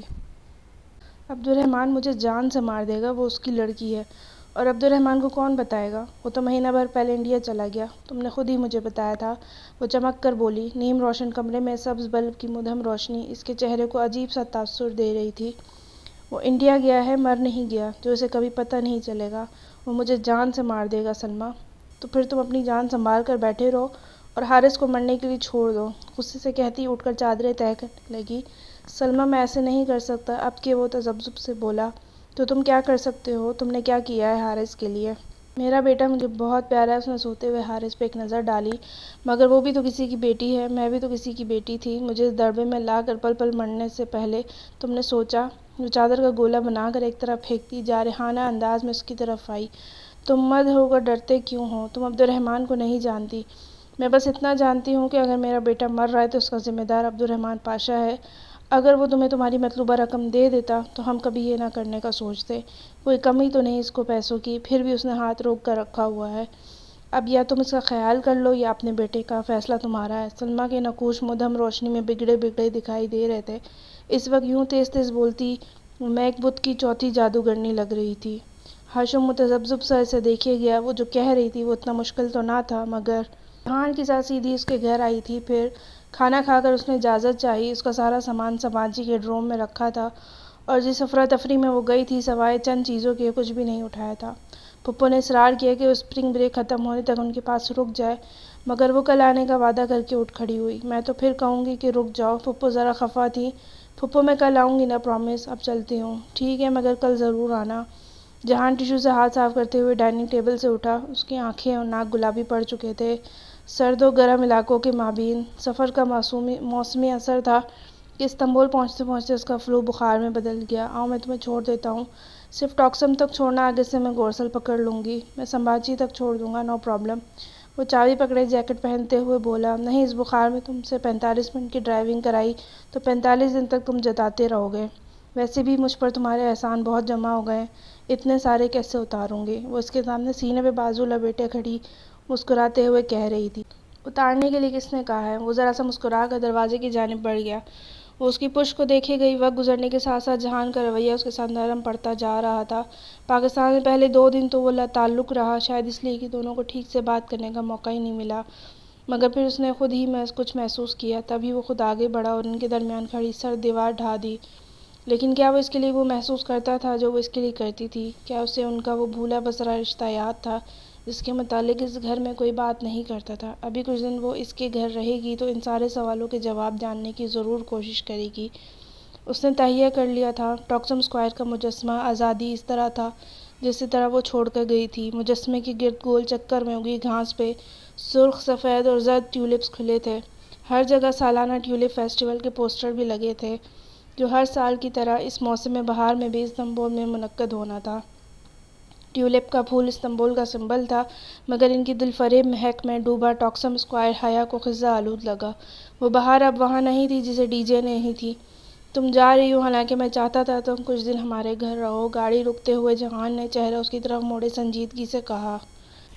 میں کل آ جاؤں گی، مگر کل تک سمبھانجی اپنے ڈروم بلاک، جھیل اور ہر جگہ جہاں میں اور ڈی جے اکٹھے گئے تھے ایک دفعہ پھر دیکھنا چاہتی ہوں، اکیلے، بالکل اکیلے۔ میں ان بیتے لمحوں میں پھر سے جینا چاہتی ہوں۔ مت کرو، تمہیں تکلیف ہوگی۔ بہت تکلیف سہ لی، اب اس سے زیادہ تکلیف مجھے نہیں مل سکتی۔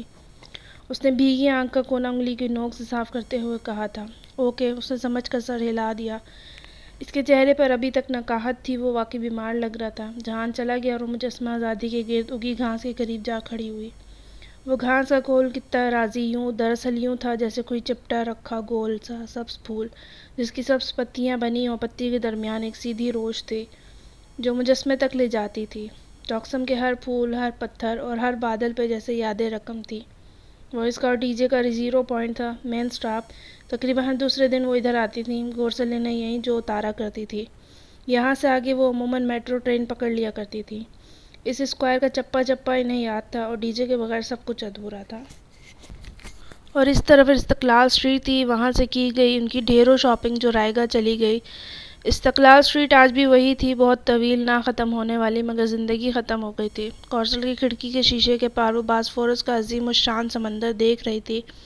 وہاں سے ایک فیری گزر رہا تھا، اسے یاد تھا جب پہلی دفعہ انہوں نے اس جگہ پل پار کرتے ہوئے نیچے فیری تیرتا دیکھا تو وہ خوشی اور جوش سے پاگل ہی ہو گئی تھیں۔ وہ کبھی بحری جہاز میں نہیں بیٹھی تھیں اور صرف اسے دیکھ کر ہی پرجوش ہو گئی تھیں۔ پھر فیری وہیں رہ گیا اور زندگی ختم ہو گئی۔ دوپہر کی ٹھنڈی ٹھنڈی دھوپ سمانچی کی در و دیوار پہ پھیلی تھی۔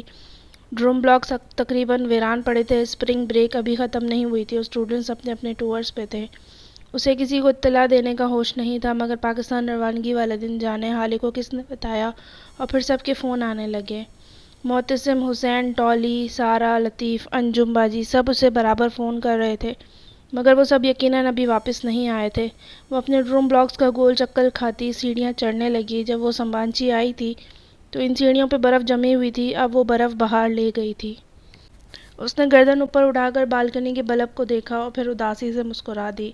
کتنا ڈر گئے وہ اپنے پہلے دن جب یہ بلب خود بخود جل گیا تھا کہ پتہ نہیں یہاں کون سے جن بھوت ہیں۔ نکلے ہم وہی پاکستان کے پینڈو، حالانکہ یہ بتانے پر کہ یہ ٹیکنالوجی کا کرشمہ ہے۔ ڈی جے اس کے جانے کے بعد کتنی دیر افسوس کرتی رہی۔ اس نے ڈروم کا لاک کھولا، کمرہ سنسان پڑا تھا۔ صاف ستھرے بنے ہوئے بستر، میز پہ ترتیب سے رکھی چیزیں، ڈی جے کے بینک کی میز البتہ خالی تھی۔ اس کی ساری چیزیں حیا نے اس کے بھائی کو پیک کر کے دی تھی۔ وہ کھڑکی میں آ کھڑی ہوئی اور سلائڈ کھولی۔ گڈ مارننگ اس نے کہنا چاہا، مگر آواز گلے میں اٹک گئی۔ آنسوؤں نے اس کا گلا بند دیا۔ دور کہیں کسی بلاک سے ڈی جے کو جواب دینے والے لڑکے نے اتنی دن غیر حاضری پہ کچھ تو سوچا ہوگا، مگر شاید وہ خود بھی اسپرنگ بریک پہ ہو۔ اب وہ آئے گا تو اسے کوئی آواز نہیں آئے گی۔ اسے کیا معلوم کہ اب ساری آوازیں ختم ہو گئیں۔ گڈ مارننگ ڈی جے، اس نے کھڑکی میں کھڑے بھیگی بے حد مدھم آواز سے ڈی جے کو پکارا۔ آنسو اس کی پلکوں سے ٹوٹ کر چہرے پہ لڑک رہے تھے۔ جواب نہیں آیا تھا، اب جواب کبھی نہیں آنا تھا۔ وہ پلٹ کر اپنی بینک کی طرف آئی اور شانے سے پرس اتار کر اپنے میز پہ رکھا، پھر زپ کھول کر اندر سے لکڑی کا وہ چھوٹا سا ڈبہ نکالا۔ اس کا جواب بھی اسے ڈھونڈنا تھا۔ او حیا، تم کب آئیں؟ آواز پہ وہ چونک کر پلٹی۔ کھلے دروازے میں معتصم کھڑا تھا اور راہداری سے گزرتے ہوئے اسے دیکھ کر حیرت سے رکا تھا۔ آج ہی آئی ہوں، تم سب واپس آ گئے؟ اسے ایک گونا کمانیت کا احساس ہوا۔ وہ ڈبہ ہاتھ میں لی اس کی طرف آ گئی۔ نہیں، وہ سب تو ابھی کونیا میں ہے، مجھے ذرا کام تھا، اس کے لیے آیا تھا۔ وہ دانستہ لمحہ بھر کو رکا۔ مجھے ابھی تک یقین نہیں آ رہا کہ ختیجہ اتنا اچانک کیسے ہوا۔ اللہ کی مرضی تھی معتصم۔ ڈاکٹر کہہ رہا تھا کہ بیری انیورزم پھٹے تو ایسا ہی ہوتا ہے، اچانک سے انسان کولیپس کرتا ہے اور اچانک مر جاتا ہے۔ بہت کم لوگوں کو چند روز قبل درد شروع ہوتا ہے، ڈی جے کو بھی ہوا تھا، مگر اس نے مائیگرین سمجھ کر نظر انداز کیے رکھا اور پھر سب ختم ہو گیا۔ ہونا بہت تکلیف دہ ہوتا ہے، میں سمجھ سکتا ہوں۔ وہ دونوں اسی طرح چوکھٹ پہ کھڑے تھے۔ میں تو تب سے یہی سوچ رہی ہوں معتصم کہ زندگی اتنی غیر یقینی چیز ہے۔ ایک لمحے پہلے وہ میرے ساتھ تھی اور اگلے لمحے وہ نہیں تھی۔ موم بتی کی شعلے کی طرح بے ثبات زندگی جو ذرا سی پھونک سے بجھ جائے، لمحے بھر کا کھیل۔ یہی اللہ تعالیٰ کا ڈیزائن ہے حیا، اور ہمیں اسے قبول کرنا پڑے گا۔ یہ کوئی پزل باکس ہے؟ وہ اس کے ہاتھ میں پکڑے ڈبے کو دیکھ کر ذرا سا چونکا۔ اس نے نائی سمجھی سے ڈبہ اس کی طرف بڑھایا۔ Chinese puzzle box? تم نے یہ کہاں سے لیا؟ وہ ڈبے کو الٹ پلٹ کر دیکھنے لگا۔ کسی نے دیا ہے، مگر میں اسے کھول نہیں پا رہی۔ کیا تم اسے کھول سکتے ہو؟ اس نے پوری امید نگاہوں سے معتصم کو دیکھا۔ میں اسے دیکھتا ہوں، ٹھہرو۔ وہ اس کا اوپر نیچے سے جائزہ لے رہا تھا۔ یہ قدیم چائنیز پزل باکس کی طرح بنایا گیا ہے۔ اس کے اوپر عموماً ایک کوئی پزل ہوتا ہے جس کو سالو کرنے سے یہ کھلتا ہے، یا پھر کوئی 5 حرفی الفاظ لگانے سے۔ ایک منٹ، اسے جیسے اچنبھا ہوا۔ 5 نہیں، اس پر تو 6 حروف درج ہیں۔ اس طرح کی چیزوں پہ ہمیشہ 5 حروف ہوتے ہیں، مگر شاید اس کا جواب کوئی خاص لفظ ہو جس پہ 6 حروف ہی پورے آتے ہوں۔ مگر اب یہ کھلے گا کیسے؟ وہ بے چینی سے بولی۔ یہ تو جس نے دیا اسی کو۔ وہ رکا اور اوپر لکھی سطر کو پڑھنے لگا۔ ایک ہی دریا میں کوئی شخص 2 دفعہ نہیں اتر سکتا۔ حیا، تمہارا واسطہ کسی سائیکو سے پڑ گیا۔ یہ ایک پہیلی اور اسے حل کرنا ہے، اور اس نے کہا تھا کہ یہ صرف میں ہی حل کر سکتی ہوں، اور اگر اسے توڑا تو یہ میرے کسی کام کا نہیں رہے گا۔ یعنی وہ چاہتا ہے کہ تم دماغ استعمال کرو۔ ویسے یہ فقرہ، وہ اس طرح پر انگلی پھیرتے ہوئے کچھ سوچ رہا تھا، یہ فقرہ مجھے کچھ سنا سنا لگ رہا ہے۔ شاید وہ جیسے یاد کرنے لگا۔ اس دن جب ہم جیو انفارمیشن کی کلاس میں لکھ کر باتیں کر رہے تھے، تب شاید پروفیسر نے یہ بولا تھا۔ نہیں، مجھے تو ایسا کچھ یاد نہیں۔ پتہ نہیں، اس نے نفی میں سر ہلایا۔ انسان کی یادداشت چیزوں کو بہت ریلیٹ کرتی ہے۔ ہمیں ایک چیز کو دیکھ کر اس سے متعلقہ چیز یاد آ جاتی ہے۔ خیر جو بھی ہے، تم فکر نہ کرنا، ہم اس کا کوئی حل نکال ہی لیں گے۔ ابھی تو میں کام سے جا رہا ہوں، دیر سے آؤں گا، تم دروازہ اچھی طرح لاک کر لینا۔ آج کل بلاک بالکل خالی ہے۔ ٹھیک ہے۔ اس کے یوں خیال کرنے پر زیر لب مسکرا دی۔ وہ چلا گیا تو اس نے واقعی میں کمرہ اچھی طرح لاک کر لیا۔ سمبھانچی اتنی ویران تھی کہ اسے انجانا سا خوف محسوس ہوتا رہا کہ کوئی اسے دیکھ رہا ہے، حالانکہ پیچھے مڑ کر دیکھنے پر اسے سب کچھ معمول کی مطابق ہی نظر آتا، مگر کچھ تھا جو اسے بے چین کیے ہوئے تھا۔ رات بہت دیر تک لیٹے لیٹے وہ پزل باکس کو دونوں ہاتھوں میں پکڑے انگوٹھے سے حروف تہجی کی سلائیڈ اوپر نیچے کرتی رہی۔ اس نے حروف کے کئی جوڑے بنائے مگر وہ مغفل رہا۔ اسے نیند نے کب گھیرا اسے علم ہی نہیں ہوا۔ پزل باکس اس کے گرد ایک طرف لڑک گیا۔ وہ اب بھی ویسے ہی تھا، سرد، جامد اور مغفل۔ صبح وہ دیر سے اٹھی، ناشتہ کر کے رات والے شکن آلود لباس پر ڈھیلا سویٹر پہنے بالوں کو جوڑے میں باندھتی ہوئی نیچے آ گئی۔ اس کا رخ یونیورسٹی میں فوٹو کاپیئر کی طرف تھا۔ وہاں سے اس نے کچھ نوٹس کئی روز پہلے فوٹو اسٹیٹ کروائے تھے اور انہیں اٹھانے کا موقع نہیں مل سکا۔ صبح کی چمکیلی مگر ٹھنڈی ہوا سمبھانچی کے سبزہ پہ بہہ رہی تھی۔ وہ فوٹو کاپیئر کے پاس آئی، اپنے نوٹس اٹھائے، سمبھانچی کے کارڈ سے ادائیگی کی اور پھر واپس جانے کے لیے پلٹی ہی تھی کہ اسے ایک میز پر رکھا لاوارث سا رجسٹر نظر آیا۔ رجسٹر جانا پہچانا تھا۔ اس نے پہلے صفحہ پلٹا اور اس پر بڑا بڑا ڈی جے لکھا تھا۔ O D J! ایک اداس مسکراہٹ اس کے لبوں کو چھو گئی۔ ڈی جے کا نسیان! وہ ہمیشہ اپنا رجسٹر فوٹو کاپیئر پر چھوڑ جایا کرتی تھی۔ اس نے رجسٹر اٹھایا، وہ اب اس کا تھا۔ باقی چیزیں تو وہ ڈی جے کی فیملی کو دے چکی تھی، مگر اس کی ایک یادگار سنبھالنے کا حق تو اسے بھی تھا۔ وہ باہر آ گئی اور گھاس پر بیٹھ کر ڈی جے کے رجسٹر کے صفحے پلٹنے لگی۔ وہ اس کا رف رجسٹر تھا جسے وہ زیادہ تر لکھ لکھ کر باتیں کرنے کے لیے استعمال کرتی تھی، اور ایسی باتیں عموماً وہ آخری صفحے پر ہی کیا کرتی تھی۔ اس نے آخری صفحہ پلٹا تو دھیرے سے مسکرا دی۔ اس روز جیو انفارمیشن کے کلاس میں ان کی اور فلسطینیوں کی اسپرنگ بریک کی پلاننگ اس پہ لکھی تھی۔ وہ بہت محبت سے ڈی جے کے لکھے الفاظ پہ انگلی پھیرتی انہیں پڑھ رہی تھی، جب ایک دم رک گئی۔ رجسٹر کے آخری صفحے کے اوپر بڑا بڑا کر کے ڈی جے کی لکھائی میں لکھا تھا، "into the same river no man can enter twice". کی دریا میں کوئی شخص دو دفعہ نہیں اتر سکتا۔ ہیراکلیٹس 535 475 قبل از مسیح۔ وہ بالکل شل سی سانس روکے تحیر سے اس سطح کو دیکھ رہی تھی۔ کیا یہ پزل باکس اسے ڈی جے نے بھیجا تھا؟ جب تک آپ اسے کھول پائیں گی شاید وہ اس دنیا میں نہ رہے۔ وہ ایک دم رجسٹر لیے اٹھ کر ڈروم کی طرف بھاگی۔ اسے معتصم کو ڈھونڈنا تھا۔ ہیراکلیٹس یونانی فلسفی یاد آ گیا۔ معتصم نے وہ سطر پڑھتے ہوئے بے اختیار ماتھے کو چھوا۔ یہ ہیراکلیٹس کا ایک قول ہے جسے تم نے اس کے دوسرے قول سنے ہوں گے، مثلاً وہ یاد کر کے بتانے لگا، کتے اسی پہ بھونکتے ہیں جسے وہ نہیں جانتے ہوتے، یا انسان کا کردار اس کی تقدیر ہوتا ہے۔ وہ انگریزی کے مشہور اقوال بتا رہا تھا۔ ہاں بالکل، حیا نے اس بات میں سر ہلایا۔ اس نے ان میں سے کوئی بھی قول نہیں سن رکھا تھا، تو ثابت ہوا کہ ہم اس پزل کے ٹھیک راستے پہ چل نکلے، اور اس راستے پر اس شخص نے یقیناً بریڈ کرمز گرائے ہوں گے۔ اب ہمیں ایک ایک کر کے منسل اور گریٹل کے ان بریڈ کرمز کو چننا ہے۔ شش! دور بیٹھی لائبریرین نے کتاب سے سر اٹھا کر اینک کے پیچھے سے ان کو ناگواری سے ٹوکا۔ وہ دونوں اس وقت لائبریری میں آمنے سامنے بیٹھے تھے۔ Sorry ma'am! حیا نے گردن موڑ کر ایک معذرت خواہانہ مسکراہٹ ان کی طرف اچھالی، واپس پلٹی۔ اچھا اب کیا کرنا ہے؟ وہ دھیمی سرگوشی میں پوچھ رہی تھی۔ اگر اس نے ہیراکلیٹس کا ایک قول ڈبے کے اوپر لکھا ہے تو یقیناً اس کا کوڈ کا تعلق اسی قول سے ہوگا، یا پھر شاید ہیراکلیٹس کی ذات سے۔ ٹھہرو، میں ایک منٹ میں آیا۔ وہ اٹھا اور چند لمحے بعد جب واپس آیا تو اس نے دونوں ہاتھوں میں موٹی موٹی کتابیں اوپر نیچے پکڑ رکھی تھیں۔ یہ رہا ہیراکلیٹس کا اعمال نامہ۔ اس نے دھپ کی آواز کے ساتھ کتابیں میز پر رکھی۔ لائبریرین نے چہرہ اٹھا کر اسے تلملا کر دیکھا۔ سوری! وہ دونوں ہاتھ اٹھا کر کہتا واپس کرسی پہ بیٹھا۔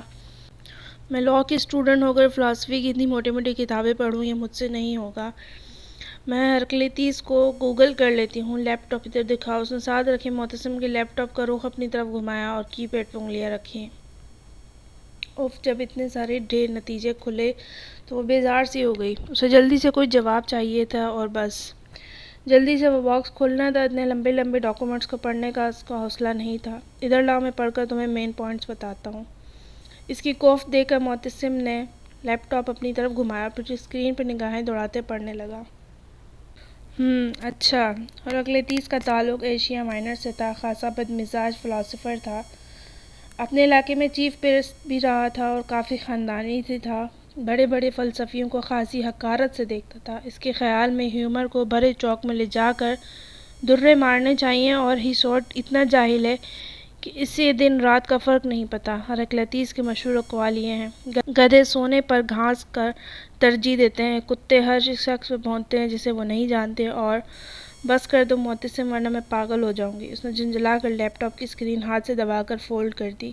معتصم ہنس دیا، پھر اپنا موبائل نکالا۔ لطیف رات کو آ گیا تھا، اس کا ایک سائیڈ کورس فلسفی ہے، اس کو بلاتا ہوں۔ لطیف کو ادھر آنے اور اس کو ساری بات سمجھنے 15 منٹ لگ گئے۔ اب وہ معتصم کے ساتھ والی نشست پہ بیٹھا سوچتے ہوئے اس پزل باکس کو دیکھ رہا تھا۔ وہ کیتھولک اور خاصا ڈچ تھا، مگر افغانستان میں پیدائش کے وقت لطیف کے نام پر اس کا نام رکھا تھا، اور چونکہ اس کو پہلی خوراک ایک مسلمان نرس نے دی، سو لطیف ذہنی اور اخلاقی طور پر ان فلسطینی لڑکوں جیسا ہی لگتا تھا۔ میں تو ہراکلیتس نامہ سن کر تنگ آ گئی ہوں، اور اس کے کتوں، گدھوں اور حیا نے باکس کی طرف اشارہ کیا۔ دریاؤں والے اقوال میری سمجھ سے تو باہر ہیں۔ ایک منٹ لطیف چونکا۔ وہ کتوں اور گدھوں والے اس کے قول ہوں گے، مگر یہ دریا والا صرف اس کا قول نہیں بلکہ اس کی مشہور زمانہ فلسفی ہے، فلکس فلسفی، تم نے سن تو رکھی ہوگی۔ میں ہراکلیتس کا نامہ آج پہلی دفعہ سن رہی ہوں، کجا کہ اس کی فلسفی۔ اوہوں، تم نے بلکہ ہر کسی نے یہ فلسفی سن رکھی ہے۔ یہ محاورہ تو تم جانتی ہو نا کہ پلوں کے نیچے سے بہت سا پانی گزر چکا ہے۔ ہاں، اس نے اس بات میں سر ہلایا۔ لطیف آگے ہو کر بتایا۔ یہ محاورہ دراصل ہراکلیتس کی اس فلسفی کا نچوڑ ہے۔ وہ کہتا ہے کہ کوئی بھی شخص ایک ہی دریا میں 2 دفعہ نہیں اتر سکتا، یعنی کہ جب انسان ایک دفعہ پانی میں قدم رکھ کر نکالتا ہے تو وہ پانی آگے بہہ جاتا ہے۔ پانی اور انسان دونوں ہر لمحہ تبدیل ہوتے ہیں۔ وہ دوبارہ جغرافیائی لحاظ سے تو اس دریا میں قدم رکھتا ہے، مگر نہ وہ خود وہی پہلے والا انسان ہوتا ہے اور نہ وہ دریا پہلے والا ہوتا ہے۔ سمجھ آئی؟ ہاں، اس نے اس بات میں سر ہلایا۔ اسے قطعاً سمجھ نہیں آئی تھی۔ نہیں، تمہیں سمجھ نہیں آئی۔ دیکھو، جب استنبول میں پہلے دن تم نے باسفورس کا سمندر دیکھا، تب وہ سمندر نہیں تھا جو تم نے کل دیکھا۔ اب نہ تم وہ ہو اور نہ ہی وہ سمندر وہی ہے۔ ہر چیز لمحہ لمحہ بدلتی ہے۔ یہ ہے ہراکلیتس کی فلسفی آف چینج۔ فلسفی آف چینج؟ حیا نے اس بات میں سر ہلاتے باکس اٹھایا۔ اور تمہیں پتہ ہے چینج میں پورے 6 حروف ہوتے ہیں؟ اوہ ہاں، معتصم نے ذرا جوش سے ڈیسک پہ ہاتھ مارا۔ ادھر ادھر ٹیبلز پہ بیٹھے طلباء نے سر اٹھا کر دیکھا۔ Last time exchange students. Librarian نے کڑی نگاہوں سے اسے دیکھتے انگلی اٹھا کر وارننگ دی۔ معتصم نے پھر سر جھکا دیا۔ وہ دبے دبے جوش سے حروف کی سائڈز اوپر نیچے کر رہی تھی، یہاں تک کہ اس نے پورا لفظ چینج لکھا۔ اب یہ کھل جائے گا، مگر پزل باکس جامد رہا۔ اس کا مطلب ہے کہ پاس ورڈ کچھ اور ہے، اور وہ کچھ ایسا ہے جسے صرف تم کھول سکتی ہو، کچھ ایسا جو صرف تمہیں ہی معلوم ہوگا۔ حیا، تم ہراکلیتس کی میٹا فزکس میں تو انٹرسٹڈ نہیں ہو؟ لطیف کچھ سوچ کر بولنے لگا۔ فی الحال تو میں ٹاکسم جانے میں انٹرسٹڈ ہوں۔ میرا خیال ہے میں تیار ہو جاؤں۔ وہ ہار مانتے ہوئے باکس لیے اٹھ گئی۔ میں نے بھی ٹاکسم جانا ہے اور گورسل نکلنے میں 1.5 گھنٹہ تو ہے۔ تم تیار ہو جاؤ تو اکٹھے چلتے ہیں۔ لکڑی کا وہ پزل باکس اس نے اپنے ڈرم کے لاکر میں رکھا، پھر اپنے کپڑے کھنگالنے لگے۔ جس افراتفری میں گئی تھی، یہ یاد کہاں تھا کہ لانڈری کو کپڑے نہیں دیے۔ اس وقت جو ایک واحد استری شدہ جوڑا ہینگر پہ لٹکا تھا وہ اس کا سیاہ فراک تھا، جس کے اوپر پٹی سنہری سکوں سے بھری تھی، وہی جو وہ جہان کے استقلال اسٹریٹ میں گئے ڈنر پہ پہن کر گئی تھی۔ فی الحال وہ پھپھو سے پہلے اپنی میزبانی آنٹی کے گھر جا رہی تھی، جنہوں نے پہلے روز ان کا کھانا کیا تھا۔ چونکہ وہ ایک طرح سے ڈی جے کے لیے ہی جا رہی تھی، سو یہ کام والا فراک مناسب نہیں تھا، لیکن وہ اپنے اوپر سیاہ کوٹ پہن لے گی تو کام چھپ جائے گا، اور نیچے تو فراک سادہ ہی تھا۔ اس نے لباس بدل کر اپنے بال کیچر میں باندھے، پھر اپنی سنہری کلچ میں پاکستانی سلم سا موبائل ڈالا۔ کلچ چھوٹا سا تھا، اس میں ترک بھدا فون پورا نہیں آتا تھا، سو اس نے ترک فون کوٹ کی جیب میں رکھا اور کلچ کی زنجیر کو ایک کندھے سے گزار کر دوسرے پہلو میں ڈال کر بڑی پین کے ساتھ فراک کی بیلٹ سے نتھی کر لیا۔ سنہری سکوں کے کام میں سنہری ستاروں والا پرس چھپ سا گیا۔ کم از کم اب کوئی اس کا پرس چھین تو نہیں سکتا تھا نا؟ مسز عبداللہ کا پتہ اس کے پاس تھا۔ حالے سے ان کا نمبر لے کر ان کو فون بھی کر دیا۔ جب سے وہ ترکی آئی تھی ان کے گھر پلٹ کر نہیں گئی۔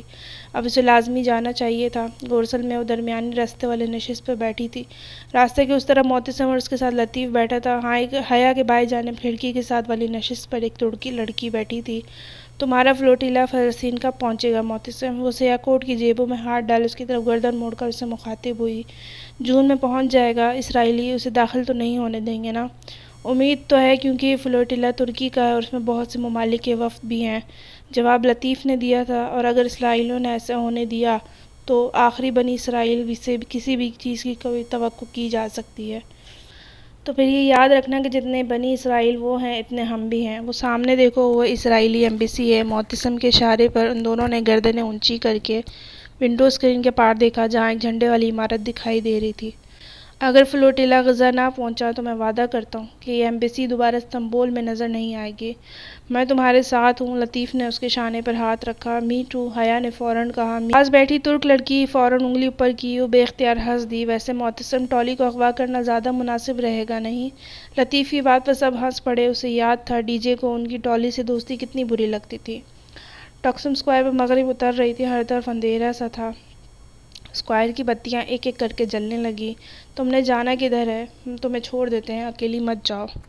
وہ دونوں بس سے اتر کر اس کے لیے رکے کھڑے تھے۔ ترکوں کے ساتھ رہ کر تم بھی ترک بن گئے ہو۔ ان پر خلوص ترکوں سے راستہ پوچھو تو منزل تک پہنچا کر آتے ہیں۔ مادام آپ کو پتہ ہونا چاہیے کہ ان پرخلوص ترکوں کے اس ملک میں ہر سال تقریباً 500 لڑکیاں اغوا کر کے آگے بیچ دی جاتی ہیں اور یہ ترکی کا سب سے منافع بخش کاروبار ہے۔ اچھا اب ڈراؤ تو مت، مجھے تھوڑی دور ہی جانا ہے۔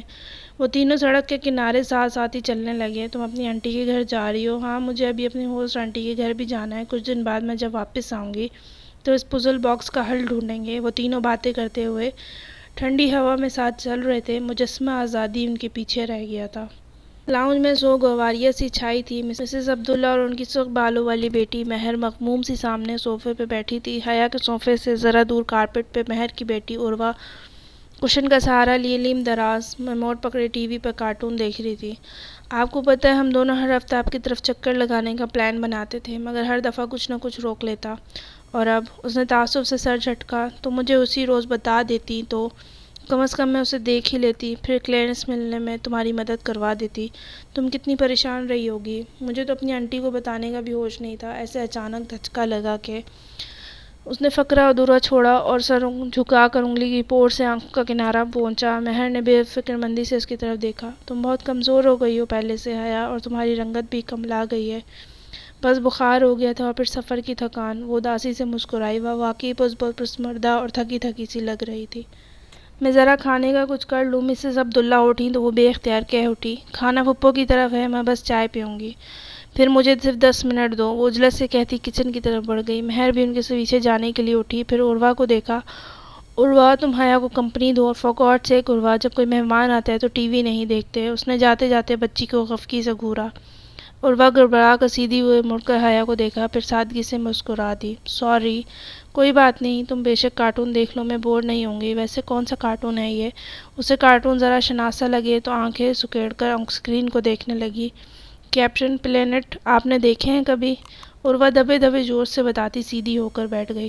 ارے یہ کیپٹن پلینٹ ہے میرے فیوریٹ، وہ ایک دم خوشی سے کہتی صوفے کے نشست پہ آگے کو ہوئی۔ مجھے یہ بہت پسند ہے اور لنڈا تو بہت زیادہ۔ عروہ میری تو جان تھی کیپٹن پلینٹ میں بچپن سے ہی ان کی بہت جنونی فین رہی ہوں۔ جب یہ سارے پلینٹس اپنی اپنی انگوٹھیاں فضا میں بلند کر کے فائر، ارتھ، ونڈو، واٹر چلاتے تھے تو میرے اندر اتنی انرجی بھر جاتی تھی کہ مجھے لگتا میں بھی اڑنے لگوں گی۔ وہ چھوٹوں بچوں سے کبھی بھی اتنی بے تکلف نہیں ہو پاتی تھی، مگر یہاں معاملہ کیپٹن پلینٹ کا تھا۔ پھر میرے ابا نے مجھے سمجھایا کہ آگ، مٹی، ہوا اور پانی ہمارے اس سیارے کو بنانے والے 4 ایلیمنٹس ہیں۔ تب پہلی دفعہ مجھے ان 4 یونانی عناصر کا پتہ چلا تھا۔ ہاں مجھے پتہ ہے، مما نے مجھے بتایا تھا کہ یونانی عناصر ہیں۔ مجھے بھی تبھی ابا نے بتایا تھا کہ کس طرح یونانی فلسفیوں نے یہ 4 عناصر باری باری پیش۔ وہ کہتے کہتے ایک دم رکی۔ لمحے بھر اس کے اندر باہر بالکل سناٹا چھا گیا۔ یونانی عناصر، اس نے بے یقینی سے زیر لب دہرایا۔ اسے یاد تھا یہ عناصر یونانی فلسفیوں نے پیش کیے تھے۔ کسی نے کہا دنیا پانی سے بنی ہے، کسی نے کہا ہوا سے، اور وہ عنصر اسی فلسفے کی پہچان بن گیا۔ ہیراکلیٹس کا عنصر کون سا تھا؟ وہ خود سے پوچھتی جیسے چونک اٹھی۔ عروہ منتظر نگاہوں سے اسے دیکھ رہی تھی۔ عروہ مجھے نیٹ چاہیے ابھی اور اسی وقت، وہ بے چینی سے بولی تو عروہ سر ہلا کر اٹھی اور صوفے پر سے ایک آئی پوڈ اٹھا کر لے آئی۔ یہ ممی کا آئی پوڈ لے لیں۔ تھینکس۔ اس نے آئی پوڈ پکڑ کر اس کا گال تھپ تھپایا اور جلدی جلدی گوگل کھولنے لگی۔ تقریباً آدھے گھنٹے بعد جب وہ ان سب کو خدا حافظ کر کے باہر آئی تو سڑک کے کنارے چلتے اس نے کوٹ سے اپنا ترک موبائل نکالا اور تیزی سے معتصم کا نمبر ڈائل کرنے لگی۔ حیا خیریت؟ وہ فون اٹھاتے ہی ذرا فکر مندی سے بولا، معتصم تمہیں پتہ ہے یونانی فلسفیوں نے زمین کی تحقیق کی وضاحت کرنے کے لیے کچھ عناصر پیش کیے تھے کہ زمین ان سے مل کر بنی ہے۔ چند لمحے کی خاموشی کے بعد آہستہ سے بولا، حیا میرے خیال سے تم ذرا تھک گئی ہو، تھوڑا سا ریسٹ کر لو، اس کے بعد تم نارمل ہو جاؤ گی۔ معتصم میں اس نے جھنجھلا کر زور سے کہا، میں سنجیدہ ہوں، میری بات سنو۔ ہم خواہ اتنی پاگل کی سوانح عمری پڑھ رہے ہیں، ہم اس کی فلسفی چاہیے تھی۔ اس دور کے ہر فلسفی نے اپنا ایک عنصر پیش کیا تھا اور اس کے خیال میں زمین کی ہر چیز اس عنصر سے بنی تھی۔ کسی نے کہا وہ پانی، کسی نے کہا ہوا، اور یوں ان چاروں بلکہ پانچوں عناصر کی فہرست مرتب ہوئی تھی۔ ہرقلتیس کا عنصر آگ تھا اور یہی اس کی پہچان تھی، فائر۔ ہاں، فائر، ہرقلتیس کی دائمی آگ۔ اس نے آگ کی بنیاد پر اپنی فلسفی آف چینج پیش کی تھی۔ معتصم انسان ایک دریا میں دو دفعہ کیوں نہیں اتر سکتا؟ کیونکہ انسان اور دریا دونوں ہرقلتیس کے خیال میں آگ سے بنے تھے، اور دنیا میں سب سے زیادہ تبدیل ہونے والی چیز آگ ہے، جو ہر لمحہ بدلتی ہے اور ہر چیز کو بدل دیتی ہے۔ اس پزل باکس پہ لکھی بات ایک ہی لفظ کی طرف اشارہ کر رہی ہے، جو ہے فائر۔ وہ کالونی کے سرے پہ کھڑے ہو کر فون پہ کہہ رہی تھی، رات بڑھ رہی تھی، اسٹریٹ پولز جل اٹھے۔ مگر حیا، فائر میں تو 4 حروف ہوتے ہیں، یہ کوڈ کیسے ہو سکتے ہیں؟ یہ کوڈ ہے بھی نہیں، اس کا مطلب ہے آگ، اصلی والی آگ۔ ٹالی کا لائٹر اسرائیلی آگ ہے، یاد ہے تمہیں؟ او مائی، اسے ایک لمحہ لگا تھا سمجھنے میں۔ تمہارا مطلب ہے کہ اس نے آگ کی طرف اشارہ کیا ہے کیونکہ اس خط کی طرح اس پزل باکس پہ بھی کچھ لکھا ہوگا جو صرف آنچ دکھانے سے ظاہر ہوگا۔ اس نے مسکرا کر کہتے ہوئے اس کی بات مکمل کی۔ حیرت ہے یہ خیال مجھے کیوں نہیں آیا؟ کیونکہ تم کافی تھک گئے ہو، ذرا آرام کر لو، پھر تم نارمل ہو جاؤ گے۔ وہ جواباً ہنس دیا، چلو پھر تم رات کو واپس آؤ گی تو اس باکس کو کھولیں گے۔ نہیں، میں آج رات واپس نہیں آؤں گی، میں آنٹی کی طرف رکوں گی، تمہاری اپنی آنٹی یا پھر وہ ہوسٹ آنٹی۔ میں، فکرہ اس کے منہ میں رہ گیا۔ کسی نے اس کے کان پہ لگا فون زور سے کھینچا، اسے مڑنے یا چیخنے کا موقع بھی نہیں ملا۔ کسی نے اس کے منہ پہ ہاتھ رکھا اور کوئی سوئی کی نوک تھی جو اس کی گردن کے آر پار کہیں کھبی تھی۔ لمحے بھر کا عمل تھا، اس کی آنکھوں کے آگے اندھیرا چھانے لگا۔ دل و دماغ کے سن ہونے سے قبل جو آخری بات اس نے سوچی وہ یہ تھی کہ کوئی اسے پیچھے کی طرف گھسیٹ رہا تھا، اور پھر ہر طرف اندھیرا تھا۔ اس نے دھیرے سے آنکھیں کھولی، بدقت پلکیں اوپر کو اٹھی، ان پر جیسے بہت سا بوجھ تھا۔ ہر سو اندھیرا تھا، گھپ اندھیرا۔ وہ ایسی پڑی تھی کہ کمر دیوار سے لگی تھی اور گھٹنے سینے سے۔ وہ جیسے ایک بہت تنگ و تاریک جگہ پہ بہت سا سامان کے اندر کہیں پھنسی بیٹھی تھی۔ اس نے آنکھیں چند ایک بار جھپکائیں، منظر ویسا ہی رہا، اندھیرا، تاریکی۔ بس اتنا احساس ہوا کہ وہ کسی تنگ سی کمرے میں ہے جہاں اس کے دونوں اطراف وزنی چیزیں رکھی ہیں۔ اس نے کوہنیوں کے بل اٹھنا چاہا تو دائیں ہاتھ میں کھچاؤ تھا۔ اس نے ہاتھ کھینچنا چاہا، ذرا سا لوہا کھنکا، اس کی دائیں کلائی میں ہتھکڑی ڈلی تھی اور وہ دیوار سے بندھی تھی۔ اس نے زور سے کلائی کو جھٹکا مگر بے سود۔ اس کے سر اور کمر میں بے تحاشا درد ہو رہا تھا، جیسے کوئی چوٹ لگی ہو۔ بمشکل وہ اپنے آپ پر قابو پاتے دوسرے ہاتھ کے سہارے ذرا سی سیدھی ہو کر بیٹھی۔ بائیں جانب کوئی بوجھ سا اس کے اوپر گرنے لگا۔ اس نے آزاد ہاتھ سے اسے پرے دھکیلا تو وہ نرم سا بوجھ دوسری جانب ذرا لڑک سا گیا۔ حیا نے گردن موڑی، درد کی ایک ٹیس بے اختیار اٹھی، اس کے لبوں سے کراہ نکلی۔ پیچھے دیوار لکڑی کی پھٹوں سے بنی تھی، پھٹوں میں باریک سی درزیں تھیں۔ اب ذرا آنکھیں اندھیرے کی عادی ہوئیں تو اسے نظر آیا ان درزوں سے رات کی تاریکی میں زرد سی روشنی جھانک رہی تھی۔ وہ بدقت چہرہ اس درز کے قریب لائی اور آنکھیں سکیڑ کر جھانکا۔ باہر ہر سو سمندر تھا، سیاہ پانی جو رات کے اس بحر زرد روشنیوں میں چمک رہا تھا۔ پل کی روشنیاں، ہاں وہ پل ہی تھا، وہ باسفورس کے سمندر پہ بنے اس پل کے آس پاس ہی کہیں تھی، مگر وہ باسفورس برج نہیں تھا، وہ ذرا مختلف لگ رہا تھا، شاید وہ ٹھیک سے دیکھ نہیں پا رہی تھی۔ بائیں طرف موجود بوجھ پھر سے اس پر لڑکنے لگا۔ اس نے خوف سے اسے پرے دھکیلا تو اس کا ہاتھ نم ہو گیا۔ وہ نم ہاتھ چہرے کے قریب لائی، دور سے آتی روشنی میں دیکھا، اس نمی کا رنگ تو نظر نہیں آیا مگر بو وہ خون تھا۔ وہ متوش سی ہو کر ہاتھ اپنے کپڑوں سے رگڑنے لگی۔ اس کا کوٹ اس کے جسم پہ نہیں تھا۔ جو واحد خیال اسے اس وقت آیا وہ بہت تکلیف دہ تھا، عبدالرحمن پاشا نے اغوا کروا لیا تھا۔ زور زور سے وہ اپنا ہاتھ سنہری سکوں سے رگڑ رہی تھی جب اس کی انگلیاں ذرا بھاری سی چیز سے ٹکرائیں۔ وہ ٹھہر گئی اور اسے ٹٹولا۔ اس کا چھوٹا سنہری کلچ جو فراک کی بیلٹ کے ساتھ نتی تھا، اس کے سر میں درد سے ٹیسیں اٹھ رہی تھی۔ ذہن میں اپنے پھپھو کی آخری گفتگو گونج رہی تھی۔ اس نے شام میں انہیں یقین دلایا تھا کہ رات کھانے پر وہ ان کے ساتھ ہوگی۔ اب جانے کون سا وقت تھا، پھپھو نے اس کا انتظار کیا ہوگا اور اسے نہ پا کر کیا ان کے ذہن میں آیا ہوگا کہ وہ اغوا ہو گئی ہے۔ اس نے اپنے آزاد ہاتھ سے کلچ کھولا، اندر اس کا پتلا سا پاکستانی فون رکھا تھا۔ انہوں نے اس کا فون کیوں نہیں لیا؟ وہ سمجھ گئی تھی۔ اس کا ترک فون کھینچ کر انہوں نے سمجھا ہوگا کہ وہ اس سے رابطے کے ہر ذریعے سے محروم کر چکے ہیں۔ وہ فراق کے ساتھ نہ تھی، کلچ پر ہم رنگ ہونے کے بعد کسی نے غور نہیں کیا ہوگا۔ انہیں معلوم نہیں تھا کہ اس کے پاس 2 فون تھے، مگر عبد الرحمن پاشا کو تو معلوم تھا۔ لیکن اس نے اسکرین کو چھوا تو وہ روشن ہو گئی۔ بند کمرے میں مدھم سی سفید روشنی جل اٹھی۔ اس موبائل میں مہوش کی مہندی والے روز ہی اس نے بیلنس ڈلوایا تھا، اور یہ پاکستانی نمبر تھا جس کی رومنگ آن تھی۔ معلوم نہیں کتنے پیسے بچے تھے، 1 کال کے تو ہوں گے۔ اس نے دھڑکتے دل کے ساتھ بیلنس چیک کیا۔ اس میں اتنے ہی پیسے تھے کہ وہ ترکی کے کسی نمبر پر 30 سیکنڈ کی کال کر سکتی، بس اتنی سی دیر میں بھی وہ جہان کو اپنی صورتحال سمجھا سکتی تھی۔ وہ جلدی جلدی فون بک نیچے کرنے لگی۔ جے میں جہان کا نمبر نہیں تھا۔ اس نے سی میں دیکھا، وہاں بھی نہیں تھا۔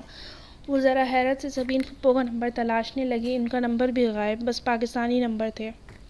کیوں؟ اس نے دکھتے سر کے ساتھ سوچنا چاہا، اور پھر تب ایک جھماکے سے اسے یاد آ گیا۔ پاکستانی فون تھا، ترکی کے سارے نمبر اس نے اپنے ترک فون میں محفوظ کر رکھے تھے۔ اب وہ گھر فون کر کے اپنے اغوا کا نہیں بتا سکتی تھی، اور نہ اتنا بیلنس تھا کہ انہیں کال کر کے جہان کا نمبر لیتی۔ 30 سیکنڈ کی کال اسے ضائع نہیں کرنی تھی۔ اسے آنکھیں بند کر کے سر دیوار سے لگا دیا۔ وہ سوچنا چاہتی تھی، فرار کا کوئی راستہ، مدد کی کوئی صورت، اور تبھی اس نے لکڑی کی اس دیوار کے پار وہ آوازیں سنی۔ عربی میں تیز تیز بولتا ایک آدمی جیسے دور سے چلتا ہوا اسی طرف آ رہا تھا۔ پاشا تمہیں جان سے مار دے گا اگر اسے علم ہوا کہ تم اس کی لڑکی کو اٹھا لائے ہو۔ یہ بحری جہاز روانہ ہو جائے، پھر میں یہاں سے بہت دور چلا جاؤں گا، جہاں پاشا کے فرشتے بھی نہیں پہنچ سکتے۔ دوسری آواز ذرا جھنجھلائی ہوئی تھی۔ وہ دونوں سی دیوار کے پیچھے باتیں کر رہے تھے۔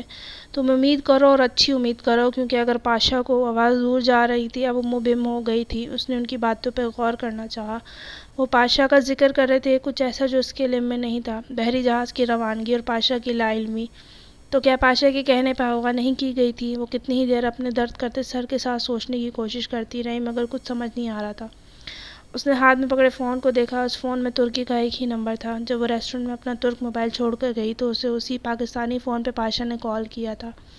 اس نے وہ نمبر محفوظ نہیں کیا، مگر وہ کال لاگ میں پڑا تھا۔ اس نے کپ کپاتی انگلیوں سے لاک کھولا، وہ خالی تھا۔ صرف ایک کال تھی جو ترکی آتی ابا نے اس نمبر پہ کی تھی، باقی لاگ ارم نے مٹا دیا تھا۔ اس کا سر گھومنے لگا، ہر طرف اندھیرا تھا، ہر راستہ مسدود، ہر دروازہ بند۔ وہ 30 سیکنڈ کی کال کس کو کرے؟ سارے ایمرجنسی نمبر ترک فون میں تھے، اور ترکی کے دوسرے نمبر اسے زبانی یاد نہیں تھے۔ فون نمبر حیا سلیمان کو کبھی زبانی یاد نہیں رہتے تھے۔ بوجھ پھر سے اس پر لڑکنے لگا۔ اس نے موبائل کی روشنی اس پر ڈالی اور ایک دم بالکل چھل رہ گئی۔ وہ لمبے سنہری بالوں والی ایک لڑکی تھی جو اس پہ گری تھی۔ اس کے منہ اور کندھے سے خون نکل رہا تھا۔ بغیر آستین کی قمیص سے جھلکتے اس کے سنہری بازو پہ کچھ لکھا تھا۔ اس نے پھٹی پھٹی آنکھوں سے اسے دیکھتے ہوئے اس کی بازو پہ موبائل کی روشنی کی۔ وہاں سیاہ رنگ سے انگریزی حروف میں لکھا تھا نتاشا۔ شاید اس کا نام تھا، اور وہ اس کے نام کا ایک بدصورت سا ٹیٹو تھا، یا جلا ہوا کوئی داغ۔ اس نے موبائل کی روشنی ادھر ادھر دوڑائی۔ اس چھوٹے سے دڑبے میں ہر طرف لڑکیاں تھیں، ایک دوسرے کے اوپر گری ہوئی، بے ہوش بے سود پڑی۔ کسی کے چہرے پر نیل تھا تو کسی کے بازوؤں پہ خراشیں یا جمع ہوا خون تھا، خون کی بو اور سر میں اٹھتا شدید درد۔ اس کا جی ایک دم متلانے لگا۔ اسے محسوس ہوا وہ پھر سے ہوش کھو دے گی۔ اپنے ناکارہ فون کو کھلے کلچ میں ڈالتے اس کی نگاہ اندر پڑے کارڈ پہ پڑی۔ اس نے جلدی سے وہ کارڈ نکالا، اتصالات کا کالنگ کارڈ جو انہوں نے ابو ظہبی میں خریدا تھا، مگر اب وہ بیکار تھا۔ اس نے اندر انگلیاں ڈال کر ٹٹولا اور پھر یہ طے شدہ کارڈ نکالا۔ کارڈ کو سیدھا کر کے اس نے گھٹنے پہ رکھا، موبائل کی روشنی اس پر ڈالی۔ آف وائٹ کارڈ پہ لکھے سیاہ الفاظ روشن ہوئے، شیخ عثمان شبیر۔ نیچے ترکی کے 3 نمبرز لکھے تھے، آفس، گھر اور موبائل کا۔ اس کا دل نئی امید سے دھڑکنے لگا۔ اسے ایکسٹینشن یاد نہیں رہی، کوئی تاریخ تھی، کوئی نشان، کوئی مشہور واقعہ۔ اس نے آنکھیں بند کر کے یاد کرنے کی کوشش کی۔ اسے یہ 30 سیکنڈ کی کال ضائع نہیں کرنی تھی، مگر اسے یاد نہیں آ رہا تھا۔ سر میں اٹھتا درد ناقابل برداشت ہوتا جا رہا تھا۔ اس نے آنکھیں کھول کر دوبارہ کارڈ کو دیکھا اور پھر کچھ سوچ کر موبائل نمبر ملایا اور فون کان سے لگا دیا۔ ترک میں ریکارڈنگ چلنے لگی، جس کا مطلب یہ تھا کہ فون بند ہے۔ اس نے ڈوبتے دل کے ساتھ گھر کا نمبر ملایا۔ گھنٹی جا رہی تھی، وہ بے چینی سے لب کاٹتی سنے گئی۔ اس کی امید کا دیا بار بار جلتا بجھتا جا رہا تھا۔ بند کمرے میں خون کی عجیب سی بو پھیلی تھی، اس سے سانس لینا دشوار ہو رہا تھا۔ دوسری جانب گھنٹی ابھی تک جا رہی تھی۔ پلیز اللہ تعالیٰ پلیز! اس کی آنکھوں سے آنسو گرنے لگے۔ السلام علیکم۔ اسی لمحے فون اٹھا لیا گیا۔ کون؟ عثمان انکل؟ نہیں، میں ان کا بیٹا سفیر۔ جو بھی تھا ذرا چونکا۔ میں حیا بول رہی ہوں، حیا سلیمان۔ میں عثمان انکل کے ساتھ آئی تھی اتحاد ایئر لائنز، سماجی یونیورسٹی ایکسچینج اسٹوڈنٹ۔ وقت کم تھا اور وہ اسے تعارف میں ضائع نہیں کر سکتی تھی۔ کیا ہوا؟ آپ ٹھیک تو ہیں نا؟ نہیں، مجھے ان لوگوں نے اغوا کر لیا۔ یہاں پر کوئی کمرہ ہے، میں اس میں بند ہوں۔ یہاں 6-7 اور لڑکیاں بھی ہیں۔ پلیز کسی سے کہیں میری مدد کریں، وہ تیز تیز بولتی گئی۔ 1 منٹ مجھے بتائیں کہ آپ کس جگہ پر ہے، کوئی آئیڈیا ہے آپ کو؟ کس کی کھڑکی وغیرہ سے باہر دیکھ سکتی ہیں؟ ہاں، یہاں باہر سمندر ہے، مجھے ایک فیری نظر آ رہی ہے اور ادھر ایک پل ہے، باسفورس برج۔ نہیں، یہ رابطہ کٹ گیا۔ اس نے بوکھلا کر اسکرین کو دیکھا اور پھر اس باریک درد سے درختے منظر کو۔ اس نے باسفورس برج کہہ دیا تھا، جبکہ وہ باسفورس برج نہیں تھا، اب وہ پہچانی جا رہی تھی۔ یہ سلطان احمد برج تھا، شہر کے دونوں حصوں کو ملانے والا دوسرا پل۔ اس نے اپنی لوکیشن ہی غلط بتا دی تھی۔ اب وہ بے بسی سے موبائل کو دیکھے گئی، بیلنس ختم ہو گیا اور اب وہ کال ریسیو کرنے سے بھی قاصر تھی۔ دروازے پہ آہٹ ہوئی، تالا کھلنے کی آواز۔ اس نے جلدی سے فون کلچ میں ڈال کر اسے بند کیا اور گردن ایک طرف ڈھلکا کر آنکھیں موند لی۔ دروازہ بھاری چڑچڑاہٹ کے ساتھ کھلا، کوئی اندر آیا، اس پہ جھکا، اس کی ہتھ کڑی چابی سے کھولی اور پھر اسے بازو سے کسی جانور کی طرح گھسیٹتے باہر لے جانے لگے۔ اس کے لبوں سے بے اختیار کراہ نکلی۔ وہ آدمی اسے بڑے کمرے میں لایا اور اپنے کرسی پہ بٹھا کر اس کے ہاتھ پاؤں کرسی سے باندھ رہا تھا۔ مجھے چھوڑ دو، مجھے جانے دو، وہ منمنائی تھی۔ اس نے جواباً ٹیپ کا ایک ٹکڑا دان سے کاٹ کے اس کے لبوں سے کس کر چپکا دیا۔ وہ گردن دائیں سے بائیں مارنے لگی، ٹیپ سے اس کی آواز گھٹ کر رہ گئی۔ وہ توجہ دیے بنا لمبے لمبے ڈگ بھرتا باہر چلا گیا۔ اس نے نگاہیں پورے کمرے پہ دوڑائیں۔ وہ بڑا سا کمرہ تھا، ایک طرف بڑا صوفہ رکھا تھا اور دوسری طرف آتش دان، جس کے پاس وہ کرسی سے جکڑی بیٹھی تھی۔ آتش دان میں آگ بھڑک رہی تھی، ہراکلیتس کی دائمی آگ۔ ساتھ ہی لوہے کی چند سلاخیں پڑی الاؤں میں دہک رہی تھیں۔ ان کے سروں پہ انگریزی کے مختلف حروف لکھے تھے اور وہ حروف دہک دہک کر سرخ انگارہ بن چکے تھے۔ آتش دان کی ایک طرف ایک چھوٹی انگیٹھی رکھی تھی، اس میں جلتے انگاروں پہ ایک برتن میں شہد کی طرح کا گاڑھا سا مائل ابل رہا تھا۔ اس کی بو سارے کمرے میں پھیلی تھی، شہد سے زیادہ بھورا مائل، وہ شاید ویکس تھی۔ اس نے گردن گرا دی، اس کی ہمت ختم ہوتی جا رہی تھی۔ اب وہ بہت دیر سے اس کمرے میں تنہا پڑی تھی اور یہاں سے نکلنے کا کوئی راستہ نہیں تھا۔ اسے لگ رہا تھا اس نے وہ کال ضائع کر دی۔ پتہ نہیں وہ کون تھا اور اسے اس کی بات سمجھ میں بھی آئی تھی یا نہیں، اور وہ کچھ کرے گا بھی یا نہیں۔ اگر وہ گھر فون کر لیتی تو شاید، مگر نہیں، گھر فون کرنے کی صورت میں بات پھیل جاتی اور اس سے تو بہتر تھا کہ وہ یہیں پڑی رہتی۔ مگر بات تو اب بھی پھیل جائے گی اور جو ذلت بدنامی اس کا انتظار کر رہی تھی، اس کے سامنے وہ بھولی بسری سی ویڈیو آ گئی، شریفوں کا مجرا۔ نہیں، پلیز اللہ تعالیٰ میری مدد کریں۔ وہ بھیگی آنکھوں کے ساتھ دعا مانگے گئی۔ اس کی دعا پہلے قبول نہیں ہوئی، شاید اب ہو جائے، شاید اب اس کی مدد کر دی جائے۔ آتش دان کے قریب ہونے کے باعث تپش اس تک پہنچ رہی تھی اور اس مسلسل حدت سے اس کے پاؤں دہکنے لگے۔ وہ ذرا الاؤ کو دیکھ رہی تھی، اس کی سرخ لپیٹیں اٹھ اٹھ کر ہوا میں گم ہو رہی تھیں۔ گرمی بڑھتی جا رہی تھی، اس کا سارا وجود گویا آگ میں دہک رہا تھا۔ لمبے بال کمر اور کندھوں پہ بکھرے تھے، وہ ان کو سمیٹنے پر بھی قادر نہیں تھی۔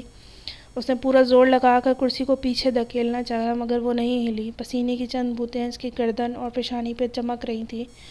دفعتاً دروازہ کھلا، اس نے گردن موڑ کر دیکھا۔ وہ ایک پستہ کا چینی نقوش کا حامل شخص تھا۔ اس کے ہاتھ میں ایک چھوٹا بیگ تھا جسے اس نے کمرے میں داخل ہوتے ہی میز پہ رکھا، پھر اس کی طرف آیا۔ ایک ہاتھ سے کرسی کا رخ اپنی جانب موڑا اور ہاتھ سے ٹیپ کا کنارہ پکڑ کر کھینچ کر اتارا۔ نتاشا، وہ قریب سے دیکھنے پر روسی لگتا تھا۔ میں نتاشا نہیں ہوں، پلیز مجھے جانے دو۔ ایک امید سی بندھی کہ وہ اسے کسی اور کے دھوکے میں پکڑ لائے تھے۔ Now you are Natasha. English, all right all right. وہ اسباب میں سر ہلا کر مسکراتا ہوا انگیٹھی کی طرف بڑھ گیا۔ پلیز مجھے جانے دو، وہ اس کی پشت کو دیکھتے ہوئے منت بھرے لہجے میں بولی۔ وہ آگ کے سامنے کھڑا تھا، تپش کا راستہ رک گیا، ذرا سا سکون ملا۔ پور country, tourist girl, poor people. وہ نفی میں سر ہلا کر ایک سلاخ اٹھائے اسے پلٹ پلٹ کر دیکھ رہا تھا۔ میرا باپ امیر آدمی ہے، وہ تمہیں تاوان کی رقم دے دے گا۔ سو نتاشا، یو وانٹ انگلش نیم؟ وہ ٹوٹی پھوٹی انگریزی میں کہتا اس کی طرف پلٹا۔ وہ جواب دیے بنا یک ٹک اس سلاخ کو دیکھے گئی جس پہ لکھا ایم دہک رہا تھا، یا شاید وہ ڈبلیو تھا۔ وہ سلاخ کیوں دہکا رہا تھا، کس لیے؟ ایک خوف سے اس کے اندر سر اٹھانے لگا۔ اسے بے اختیار کمرے میں بے سود پڑی لڑکی کا بازو یاد آیا۔ وہ ٹیٹو نہیں تھا، وہ لمحے بھر میں جان گئی تھی۔ یو وانٹ انگلش نیم؟ وہ اس کے سامنے کھڑا ہوا۔ نو نو، وہ بے یقینی سے نفی میں سر ہلاتی بڑبڑائی۔ Now this is your name. وہ سلاخ کا دہکتا لوہا اس کے قریب لایا۔ نہیں نہیں، وہ گردن دائیں بائیں ہلاتی زور سے چلانے لگی۔ وہ اسے اس گرم لوہے سے داغنے لگا۔ اس کا چہرہ خوف اور دہشت سے سفید پڑ گیا تھا۔ یور نیم، اس نے جتا کر کہتے سلاخ حیا کے بازو کے قریب کی، جہاں فراک کی آستین چھوٹی تھی، ختم ہوتی تھی، کندھے سے ذرا نیچے، وہاں وہ سلاخ قریب لے گیا۔ اسے دہکتے انگارے کی حدت محسوس ہوئی، تڑپ کر ادھر ادھر سر مارنے لگی۔ نہیں پلیز نہیں۔ اس لمحے اس نے دل سے دعا کی تھی کہ کوئی آ جائے اور اس پستہ قد روسی سے اسے نجات دلا دے۔ کوئی آ جائے، چاہے وہ عبد الرحمن پاشا ہی کیوں نہ ہو، کوئی تو۔ روسی نے دہکتا ہوا لوہا اس کے بازو کے اوپری حصے پر رکھ کر دبایا۔ وہ بری طرح سے بلبلا اٹھی۔ اس کے حلق سے ایک دل خراش چیخ نکلی، مگر وہ اسی طرح زور دے کر سلاخ دبائے کھڑا تھا۔ اندر سے ماس جلنے لگا۔ وہ روح میں اتر جانے والی، زخمی کر دینے والی بدترین جلن تھی۔ وہ چیخ رہی تھی، وہ رو رہی تھی۔ چند لمحے بعد اس نے سلاخ اٹھا لی، مگر وہ مکمل طور پر جل گئی تھی۔ روسی دوبارہ پلٹا اور سلاخ رکھ دی۔ اس کے دائیں بازو کے اوپری حصے پر سیاہ جلا ہوا حرف لکھا تھا۔ روسی واپس اس کے سامنے کھڑا ہوا۔ حیا نے متورم سے اپنی نگاہیں اٹھا کر اسے دیکھا اور دہل کر رہ گئی۔ اس کے ہاتھ میں دوسری سلاخ تھی جس پر HO لکھا تھا اور اوپر تلے لکھے دونوں حروف انگارہ بن چکے تھے۔ نہیں، تمہیں اللہ کا واسطہ ہے، نہیں۔ وہ وحشت سے تڑپتی خود کو پیچھے دھکیلنے لگی، مگر رسیوں نے اسے مضبوطی سے جکڑ رکھا تھا کہ وہ ہل بھی نہ پائی۔ نہیں، وہ خوف سے چلا رہی تھی۔ وہ مسکراتے ہوئے آگے بڑھا۔ سیاہ داغے گئے حروف تلے سلاخ گاڑی، کھولتا ہوا گرم درد، دہکتے انگارے، آگ اس کی تکلیف آخری ہردوں کو چھونے لگی۔ وہ درد سے گھٹی گھٹی سی چیخ رہی تھی۔ اسے لگا وہ تکلیف سے مرنے والی ہے۔ وہ جسم کے اندر تک گھس کر جلا دینے والا درد تھا۔ چند لمحوں بعد اس نے سلاخ ہٹائی تو حیا کی گردن بے دم سی ہو کر ایک جانب ڈھلک گئی۔ اس کا تنفس آہستہ آہستہ چل رہا تھا۔ تکلیف سے وہ ہوش کھونے والی تھی۔ اس کا چہرہ آنسو سے بھیگا ہوا تھا، مگر مزید رونے کی سکت خود میں نہیں پاتی تھی۔ روسی اب تیسری سلاخ اٹھا لایا جس پر RE لکھا تھا۔ حیا نے تکلیف سے بند ہوتی آنکھوں سے اسے دیکھا۔ اس میں مزید کچھ کہنے کی سکت نہ تھی۔ اپنے سارے زندگی ایک فلم کی طرح اس کی آنکھوں کے سامنے گھومنے لگی۔ بچپن کے دن، یادیں، اس کی نانا کا گھر، اس کی نانی اس کے لمبے بالوں میں کھنگی پھیر رہی تھی۔ پھر منظر بدل گیا۔ وہ اور روہیل کار کی پچھلی سیٹ پہ بیٹھے تھے، اسکول بیگ لیے وہ اسکول جا رہے تھے۔ روہیل کچھ بتا رہا تھا اور وہ ہنس رہی تھی۔ پھر اس نے خود کو ابا کی لائبریری میں دیکھا۔ وہ ان کی ایک موٹی سی کتاب کھول رہی تھی جس میں سوکھا پھول رکھا تھا۔ وہ اس نے خود ہی وہاں رکھا تھا۔ اب وہ طاہر فرقان کو اپنے عید کے کپڑے بیگ سے اٹھائے دکھا رہی تھی اور وہ اس کا جوش و خروش اور خوشی دیکھ کر مسکرا رہے تھے۔ روہیل اس کے ساتھ لان میں بھاگ رہا تھا۔ ان کے آگے دو خرگوش دوڑ رہے تھے۔ وہ دوڑ دوڑ کر تھک گئی۔ اس کے لمبے بال کمر پہ بکھرے تھے۔ خرگوش گھاس پہ دور بھاگتے جا رہے تھے، سفید نرم نرم سی خرگوش۔ روسی نے گرم سلاخ اس کے بازو سے مس کی۔ ایک کھولن سی اس کے اندر اتر گئی۔ اگلے ہی پل اس نے کرنٹ کھا کر سلاخ ہٹائی۔ کہیں فون کی گھنٹی بجی تھی۔ خرگوش غائب ہو گئے۔ درد ہر شے پہ غالب ہو گیا۔ وہ پہلی 2 دفعہ سے کئی گنا زیادہ شدید درد تھا، کیونکہ سلاخ جلدی ہٹانے کی وجہ سے جلد پوری نہیں جلی تھی اور حسیات باقی تھے۔ اسے لگتا تھا اس کی ہمت ختم ہو گئی، مگر وہ پھر سے رو رہی تھی۔ Phone, your phone. آواز کے تعاقب میں وہ آگے بڑھا اور اس کی فراق کی بیلٹ سے لگا پرس نوچا۔ سیفٹی پن ٹوٹ گئی، کپڑا پھٹ گیا۔ اس نے تیزی سے پرس کھولا اور فون نکالا۔ وہ زور زور سے بج رہا تھا۔ شدید تکلیف میں بھی جو بات پہلی اس کے ذہن میں آئی وہ یہی تھی کہ اس کا فون رومنگ پہ تھا اور بیلنس ختم۔ پھر فون کیسے بجا؟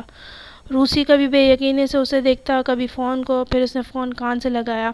دوسری طرف سے کچھ کہا گیا اس پہ۔ اس نے جلدی سے فون بند کیا اور پوری قوت سے اسے دیوار سے دے مارا۔ فون کی اسکرین چکنا چور ہوتی زمین پہ جا گری۔ You called some one. وہ وحشیوں کی طرح اس پہ جھپٹا، گردن کے پیچھے سے بال دبوچ کر اس کا چہرہ سامنے کیا۔ حیا نے نیم جانے ڈھال آنکھوں سے اس کو دیکھا، پھر اس کے منہ پہ تھوک دیا۔ وہ بلبلا کر پیچھے ہٹا، اس کے بال چھوڑے اور انگیٹھی پہ دہکتا برتن ہینڈل سے اٹھایا۔ کھولتی ہوئی ویکس، یو بچ۔ وہ غصے میں مکلاز ہاتھ پکتے ہوئے اس کے قریب آیا اور برتن اس کے سر پہ اونچا کیا۔ نو۔ اس کی آنکھیں خوف سے پھیل گئیں۔ میرے بال۔ اس کے لبوں سے بس اتنا ہی نکل پایا کہ روسی نے برتن اس کے سر پہ الٹ دیا۔ گرم کھولتی ہوئی ویکس تیزی سے اس کے بالوں کی مانگ پہ گری اور ہر طرف سے نیچے لڑکنے لگی۔ اس کی دل خراش چیخ نکلی۔ ابلتے مادے نے اس کے سر کی جلد کو گلا دیا تھا۔ بازو کا درد غائب ہو گیا۔ وہ وحشیانہ انداز میں زور زور سے چیخ رہی تھی، اپنے ہاتھ چھڑانے کی کوشش کر رہی تھی اور وہ بھی چیخ رہا تھا، اور تب اس نے زور سے اس کی کرسی کو دھکا دے کر الٹ دیا۔ وہ کرسی سمیت اوندھے منہ زمین پہ جا گری، آتش دان کے بالکل قریب۔ کمرے میں دھواں سا بھرنے لگا۔ ویکس اس کے سر پہ جمنے لگا۔ اس کا سر بے حد وزنی ہو گیا۔ آنکھیں بند ہو رہی تھی۔ اس کے منہ سے خون نکل رہا تھا۔ کمرے میں دھواں بڑھتا جا رہا تھا۔ آتش دان سے آگ کی لپٹیں لپک لپک کر اس کی طرف آ رہی تھیں۔ اس نے زمین پہ گرے گال فرش پہ رکھے بند ہوتی آنکھوں سے اس دھندلے منظر کو دیکھا۔ دھوئیں کے اس پار کوئی روسی کا سر پکڑ کر دیوار سے مار رہا تھا۔ چیخیں، دھواں، آگ، خون، اس کا پورا جسم آگ میں دہک رہا تھا۔ جو آخری شے اس نے دیکھی وہ اس کا سیاہ فراق کا دامن تھا۔ آگ کی ایک لپیٹ نے اسے چھو لیا تھا۔ اس نے سیاہ کپڑے کو زرد شعلے میں بدلتے دیکھا۔ ہر طرف دھواں تھا۔ وہ جانتی تھی کہ وہ مر رہی تھی۔ اس کے سفید خرگوش اس دھوئیں میں غائب ہو رہے تھے۔ وہ جل کر مر رہی تھی۔ ہرقل تیز کی دائمی آگ ہر سو پھیلی تھی۔